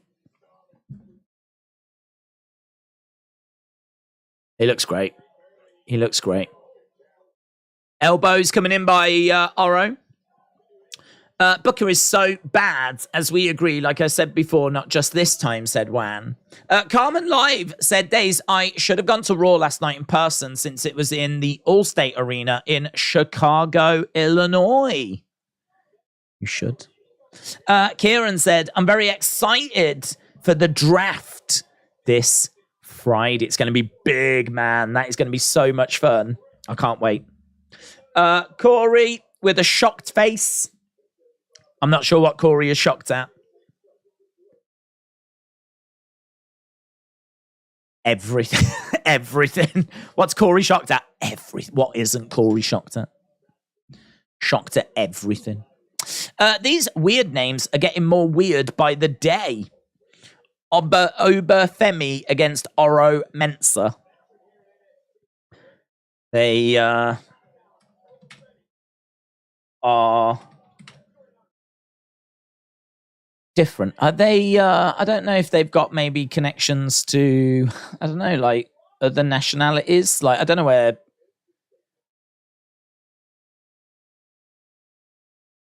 I don't know where Oro Mensah's from in my mind. I'm gonna have to have a look. Drop kick, missile, drop kick, single leg drop kick. Oro Mensah.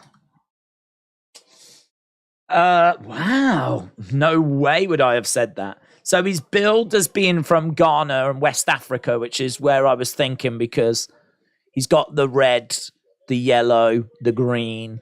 That tend to use those colors to represent Africa. So I thought Africa, but do you know he was actually born in Switzerland? Isn't that amazing? He could be in a tag team with Cesaro. Oh, big power bomb. Mensah down. 1, 2, 3. Obafemi wins. I don't like his music. His music sucks. Don't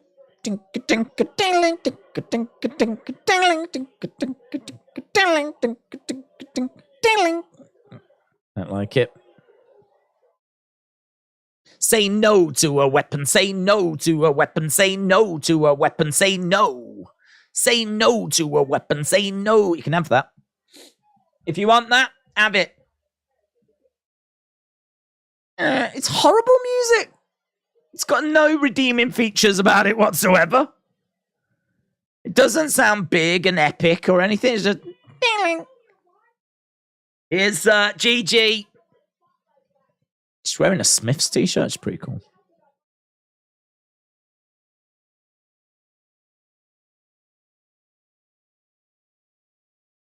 You want to run me out of NXT? Next week. My baby brother will be ringside.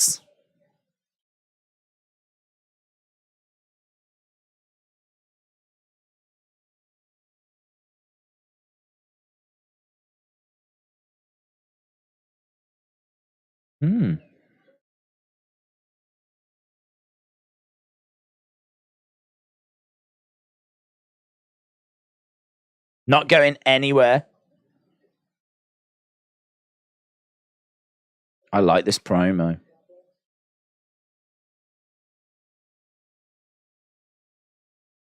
My brother will be ringside to watch me cave your face in.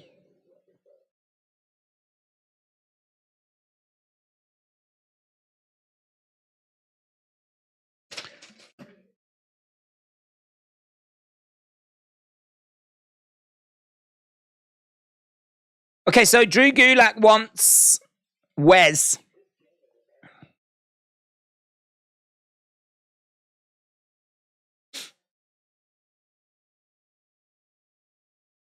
Right. Let's go then. Main event time. NXT, like AEW, is trying to crunch everything in like always. Tiffany. Roxanne. Indi. Right, I tell you what, let's go into the chat. Let's put a poll up, shall we? Let's see what you lot are saying. Who wins?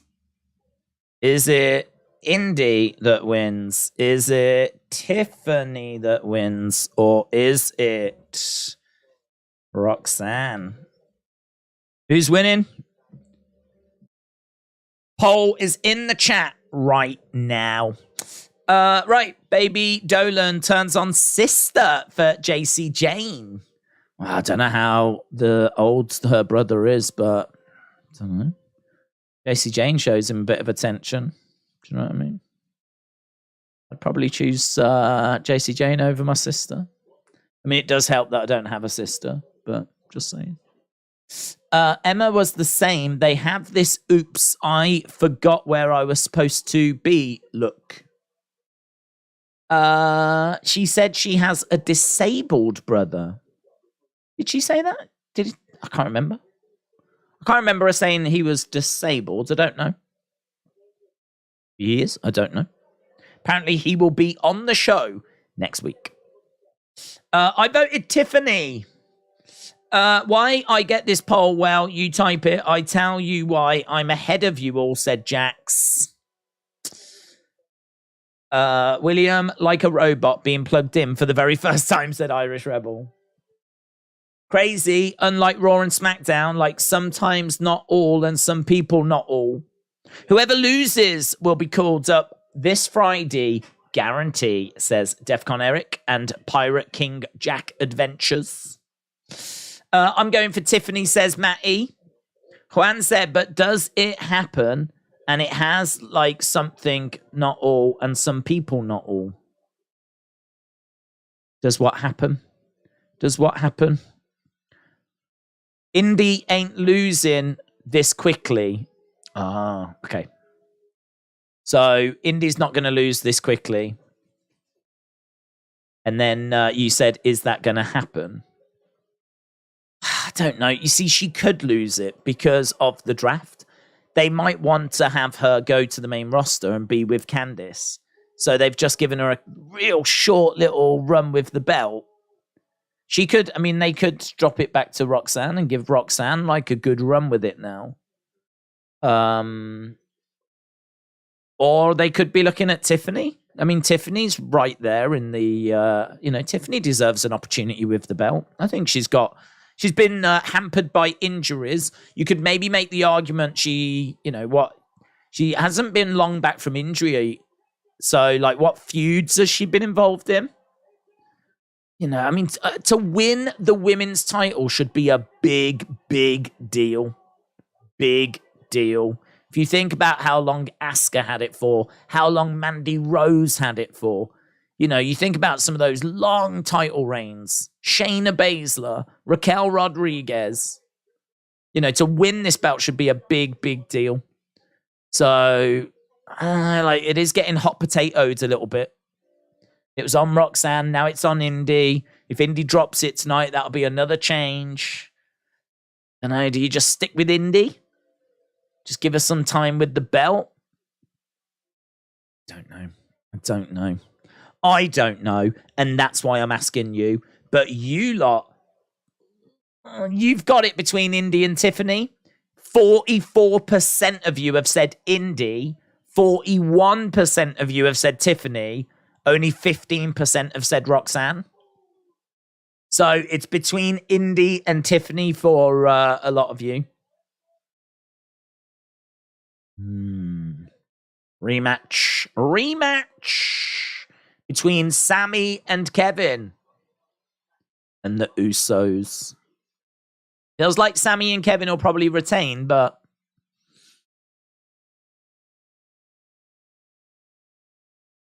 Tyler is talking to Wes.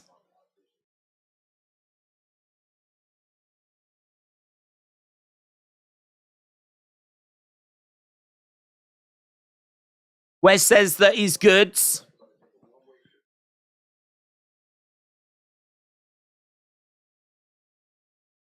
Next week, I want to be in your corner.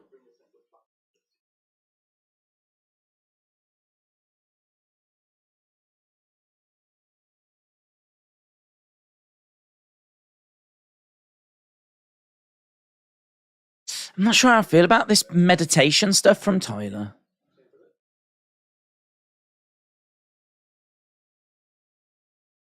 So Tyler is going to be in Wes's corner next week.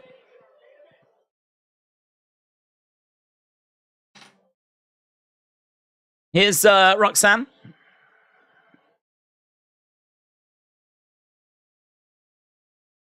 Could 2 of the 3 women in this match be called up? Yeah. Yeah. Tyler Bate is the future, but I hate his first name. You hate the word Tyler?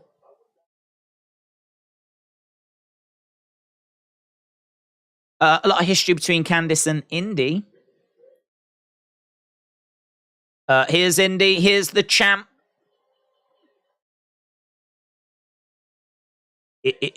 Impressive. Right, Tiffany in the ring. Roxanne in the ring. Indi making her way down. NXT Women's Championship on the line. I think we knew the halfway point with the men's title match being halfway in the show. That meant the belt wasn't changing hands.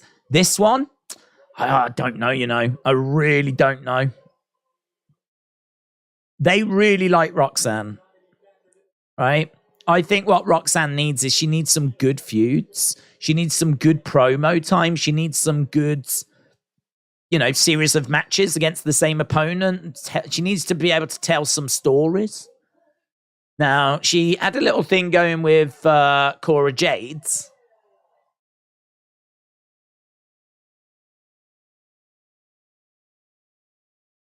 I don't know if it's nerves, man, but like, look how cool, calm, like Tiffany's just there. She's just like cool as a cucumber.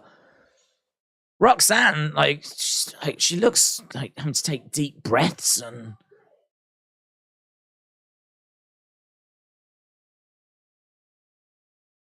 her chest.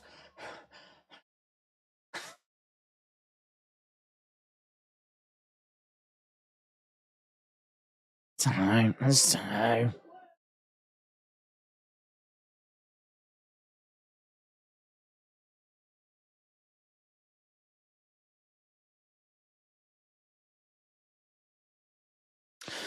Indi is going to lose the title, then Loomis will show up and carry her off. Timothy said, have you heard anything about CM Punk being at Raw? Heard that he left without incident and that people believe it was a bit of a promotion thing for AEW. Certainly not expecting him to be going back to WWE. Right, we're underway. We are underway. Main events. Roxanne, Indi, Tiffany. Daze, that Indi Hartwell theme is the sort of song they'd play during the reveal at the end of an episode of Changing Rooms. I can't comment, to be honest. I can't comment. Who have you got to win the SmackDown Women's Championship? Zelina Vega or Rhea Ripley retains? Oh, Rhea Ripley, 100%. Easy. Max said she's got anxiety. Yeah, I know. I'm sorry to say, I think it's a real problem. I think it's a real problem. If you put the belt on someone and they get so anxious that they, I think this is why we took the belt off of her, because I think like her anxiety was getting a bit too much. It's a real problem. If you get so anxious, you can't defend the belt. You can't get to the show. You can't be in the match. Like, how can you be trusted with the belt? It's a mental illness. It's a barrier. It's something that has to be overcome. And it seems like she is still struggling with it. So this is why I keep saying the same thing, and I don't want to keep repeating it, but I just don't understand how she can go to the main roster, how we can be moving so quick with her. If it looks like her heart is about to jump out of her chest. I mean, she is like really, you can see her chest going, like you can feel the emotion and everything. Like, it's just, I don't know. It just seems like her emotions are maybe turned up like really high. Well, you compare it to Tiffany, and Tiffany's just taking it in a stride, So, I mean, it's something that I think she needs to find a way of dealing with. I don't have the answer as to how you do that. I mean, I don't know if there's like a psychiatrist and specialists that you can go and speak to.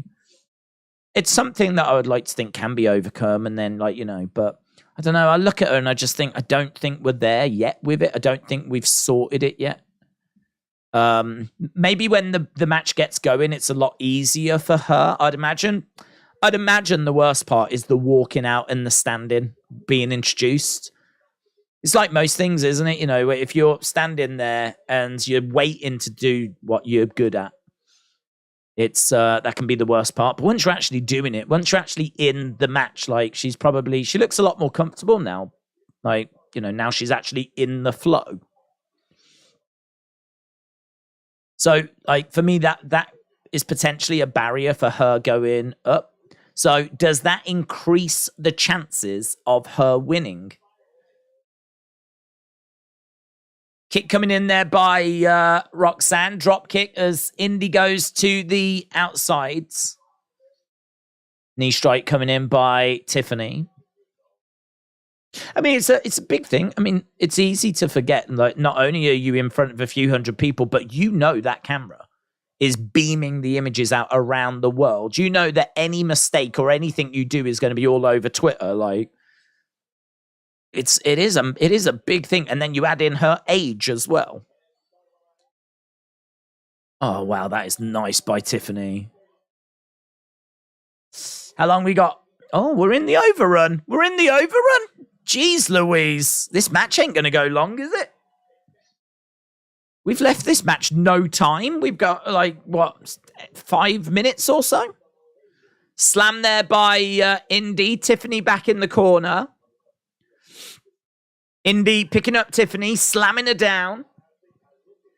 Indi going over, grabbing Roxanne. Picks up Roxanne. Roxanne up on the shoulders of Indi. Rolling through. Looking for the cover. 2. Kick out there by Indi.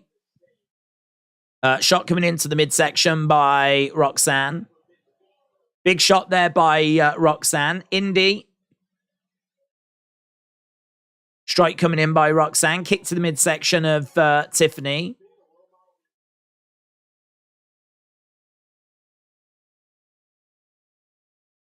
Going up. Flipping over. I don't know what that was, to be honest.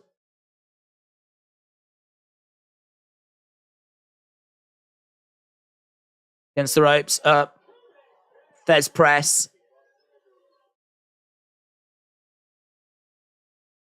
To the outside goes Tiffany.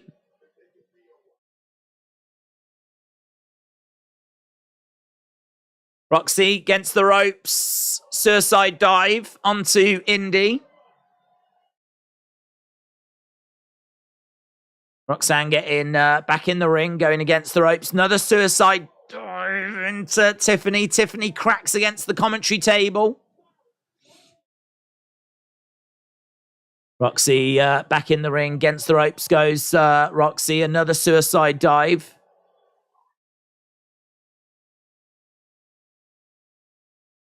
Main roster is too many Stratton looking like wrestlers, said Defcon Eric. Roxanne is greener than a golf course. Therefore, Indi will be called up on Friday.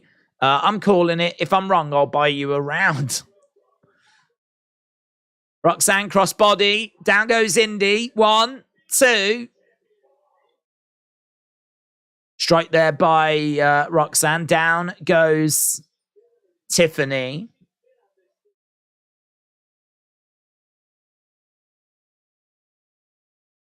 Roxy is got a guillotine applied. Standing guillotine by Roxanne Perez.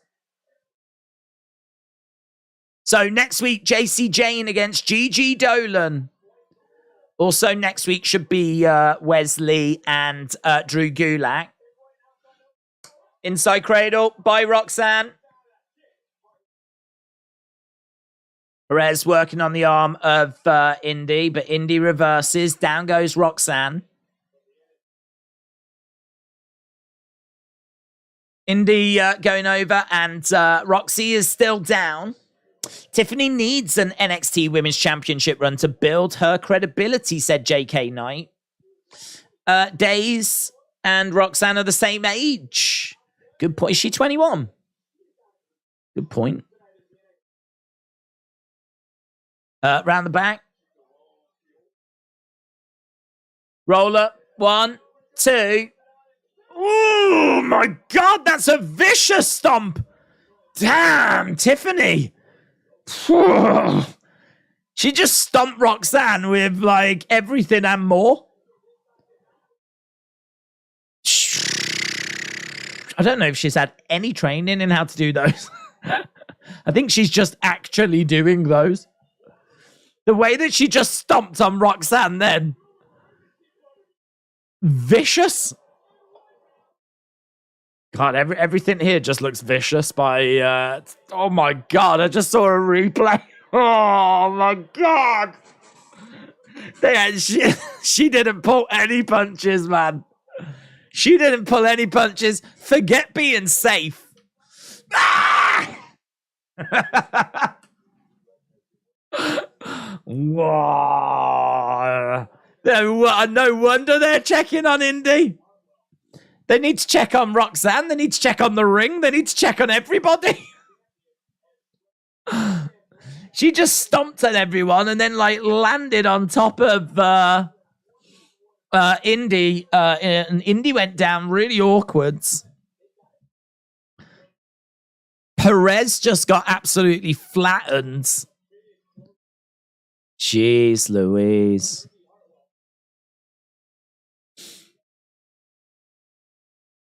They're checking on Indi.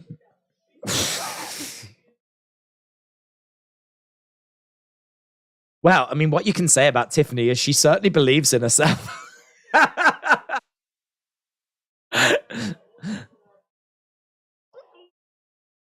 Jeez, look at Indi, man. She folds up like a flipping accordion.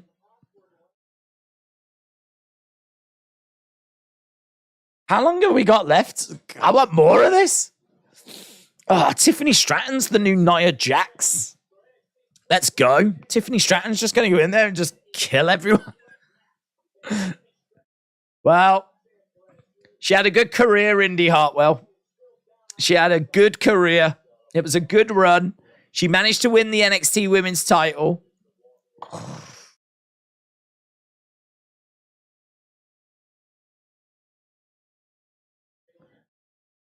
Stratton, oh man, Perez. I don't know if that was a stunner or if she was looking for like a takeover. Oof. Some of the stuff in this match. Roxanne goes into the corner. Stratton charging over. Back elbow there by Roxanne. Stratton charging over. Kick is well short. Wrong camera angle there. That was fine from Roxanne. She kicked out and Tiffany reacted. It's just unfortunate the camera was the wrong one and you could see it missed by a mile. On the outside, the action's continuing. There's still no Indi. Roxanne, crossbody. Stratton rolls through. She's got Roxy on her shoulders. Roxy looking for a roll-up. 1, 2. Kick out by Tiffany. Kick out by Tiffany. Crowd are a bit quiet, aren't they? Come on, these women are literally killing themselves here, guys. Make some noise. Tiffany in the corner. Forearm strike there by... That's better. Getting a Roxy chant going. Tiffany's got a win. She's one of the most athletic women in history, said Fearless Boss. Tiffany really said, I'm going to get that championship one way or another. Tonight has been very clunky. I'm giving it 4.5 out of 10. Hurricanrana off the top by Roxanne. 1, 2. Shoulder up by Tiffany.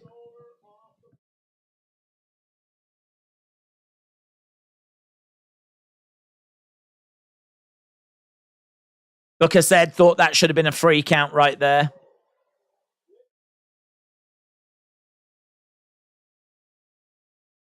Okay, so Tiffany trying to get back up. Roxanne in control. I'm just waiting for Indi to come in. I'm guessing she's going to get back involved. Forearm strike there by Tiffany. I don't know where she's gone. I mean, I don't know. I don't think she's at ringside being treated. I think she's gone to the back. How long's this overrun? Have I missed some? When do we finish tonight? 1, 2. Kick out. Tiffany getting up. Roxanne. Kick to the boob. To the boob. Right in the boob. Tiffany.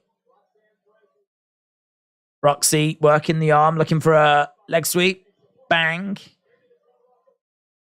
1, 2. Shoulder up. Here's Indi. Indi hobbling back. Indi hobbling back. Indi makes the save. Indi makes the save. 1, 2. Kick out by Tiffany. Indi is going to go and desperately try and pin Roxanne instead. So all three women back in the ring. Tiffany gets thrown to the outsides, hobbling over to Roxanne. Roxanne on the outside of the ring. Kick to the side of the head. Uppercut. Looking for a spine buster. 1, 2. And Roxanne with a double axe handle.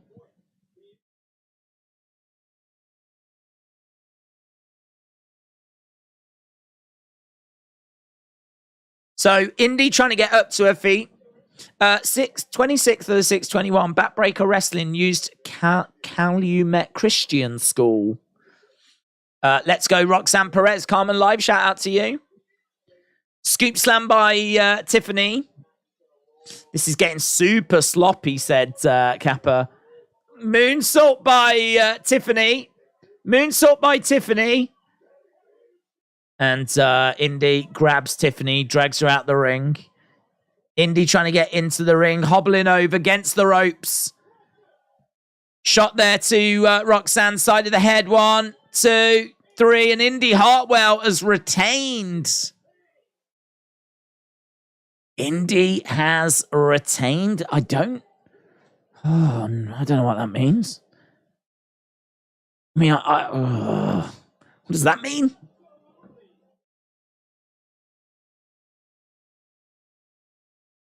Indi Hartwell's retained, so that means no Indi.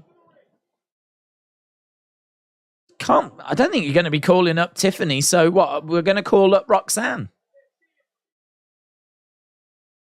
Well, we'll find out. It is Indi that has retained.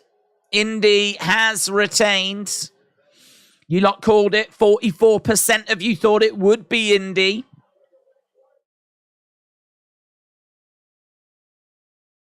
Yeah, I mean, she's messed her ankle up.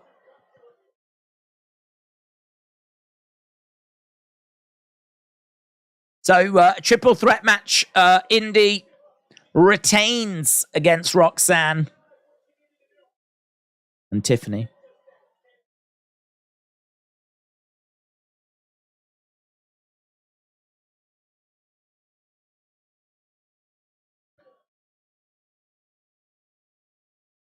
Oof. They just keep showing that moonsault, man. It was moody.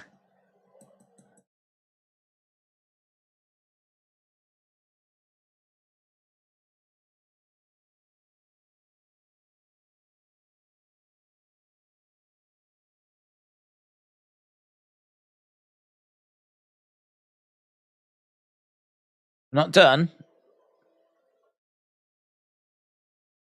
No, I thought it was going to go to something a bit more interesting. I was hoping someone would interrupt. But instead, we've gone to Tony and Stacks. Oh, they've thrown Pretty Deadly in the water.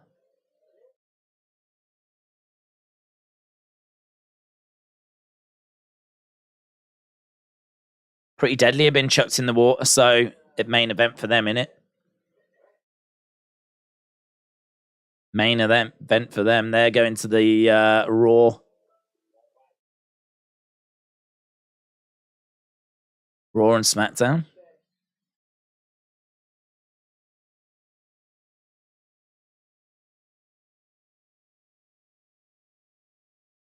So Stacks and Tony get back into the car.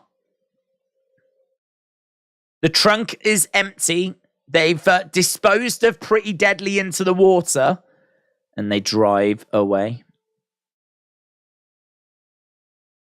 Yeah, boy! Pretty Deadly to the main roster. Pretty Deadly, pretty dead, I would say, said Trina. Roxanne is going to get called up. This will set up Indi Tiffany at Battleground, where Tiffany wins the title, says Wilds. Roxanne probably to the main roster now. Roxanne will go to the main roster, says Courtney. Dino Crazy said new NXT Tag Team Champions, Tony and Stacks. Clever, Pretty Deadly looks like they're going up. We'll never hear of them again. Do you know what? Perhaps they've actually been murdered. Right, Tony and Stacks. Tony and Stacks. Dispose of Pretty Deadly. Okay, let's put a little poll up. Quick little poll in the chat then. Scores.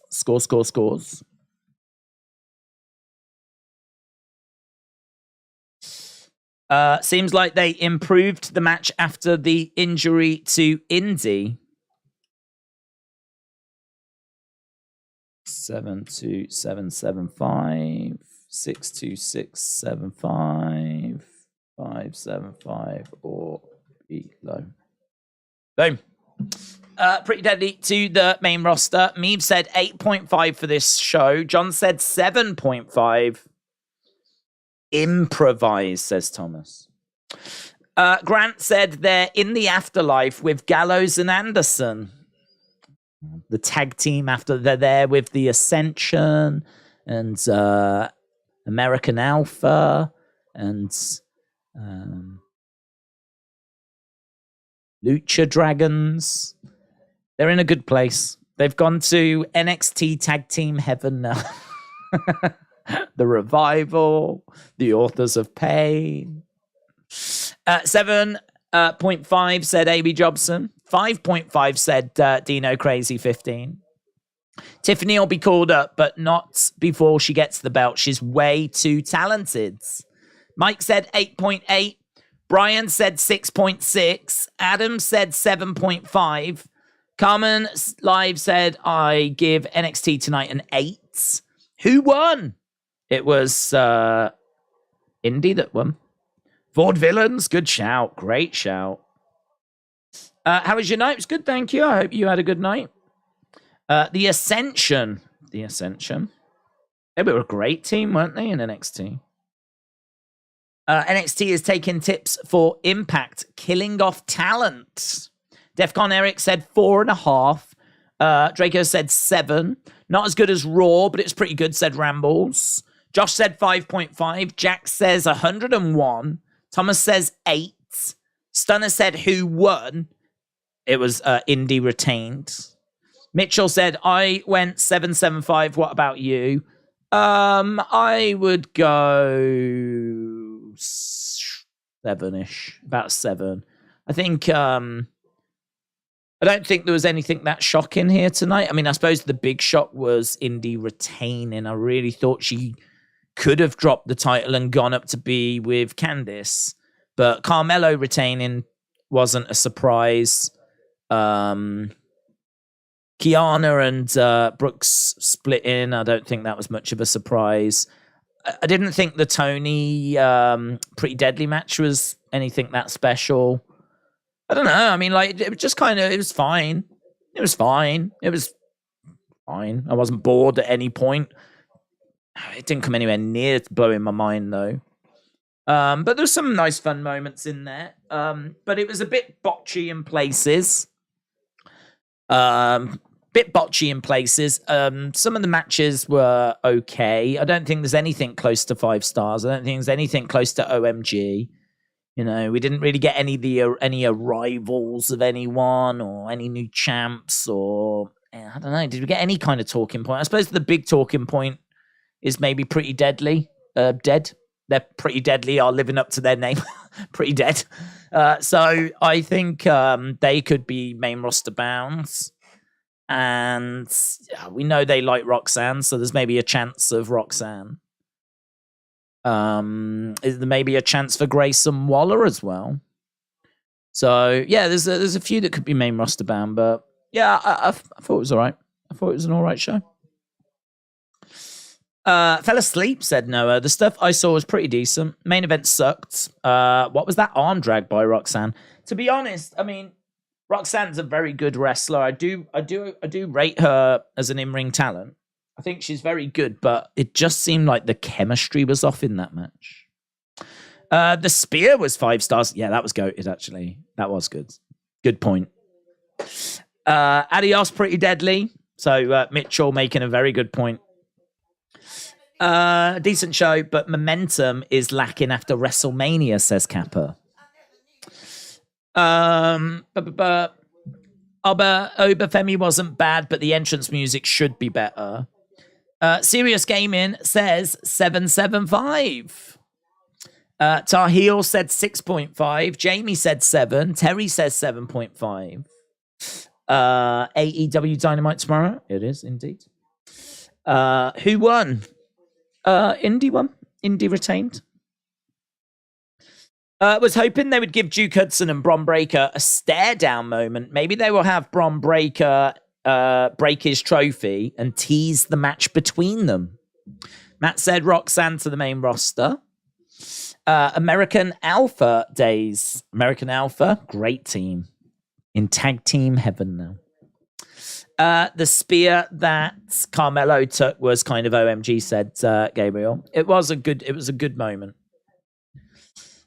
But decent show, right? I think we've kind of caught up to speed. So yeah, you know, it wasn't bad. It was pretty fun, all things considered, and we move on. It's going to be very interesting to see who goes to the main roster and what the landscape is going to look like. Because the landscape is going to change, man. The landscape of NXT is going to be very, very different come next week. I do expect several people to be called up. I mean, I think, maybe Roxanne, maybe Grayson. Feeling pretty good about Pretty Deadly. Doesn't seem like Bron is going up, or if he is, they've put that kind of doubt in my mind because of him being challenged by Carmelo. He could always go up and still do that match, of course, but they've put a nice seed of doubt in my mind. I think Katana and Caden have got a good chance of going up as well. I think Zoe Stark has got a good chance of going up as well. So those are the sort of names that are in my mind to come up from NXT. And I think there will be several. So, yeah, the landscape is going to look a little bit different next week. I wonder if we do have a clear out, does that mean we're going to get a load of new faces arriving? Perhaps we've already started introducing them. I mean, we have had that Obafemi kind of make his debut. We've had Stevie Turner. We've had Noam Dar. We've had... Who else have we had recently that made their debut? Obafemi, Stevie Turner, Noam Dar. There was another one. There's another one in my head that's recently made their debut. But, oh, wow, Tank Ledger has made his debut recently as well. So I think we are seeing a new wave coming in. And so, yeah, it probably is time for a bit of a clear out in all fairness. So, yeah, good. Awesome. Right, let's, where are we? 120, that'll do. Let's end this. I'd love it if Pretty Deadly were actually dead and we got ex-con Tony and Stack's character, says Nicole. They replayed the Indi injury. Her ankle twists, maybe a tender fracture. It does look nasty, says Thomas. Daze, Adam Cole is going to speak to the crowd tomorrow, said Amin. Adam Cole, baby! Right. 7 to 775, 41%. 8 to 10, 40%. 6 to 675, 11%. 575 or below 6%. So 81% say this was 7 or above. And it seems like people enjoyed it. Good. Good to see. People having a good Tuesday night. Don't forget, we are back tomorrow, hopefully, for a fun Wednesday night as we enjoy AEW Dynamite. And it's all about Friday, isn't it? It's all about Friday, coming on down. It's Friday, party and drafting. We're drafting it. Yeah, drafting it. Yeah. It's all about Friday. Rebecca Black. They should have her in the House of Black, shouldn't they? Get rid of Julia Hart. Get Rebecca Black in there as the leader of the House of... Just imagine their sick entrance music if she was the leader of the House of Black. So, yeah, it's all about that. We're building towards that massive show. Appreciate the support. Have a great evening wherever you are.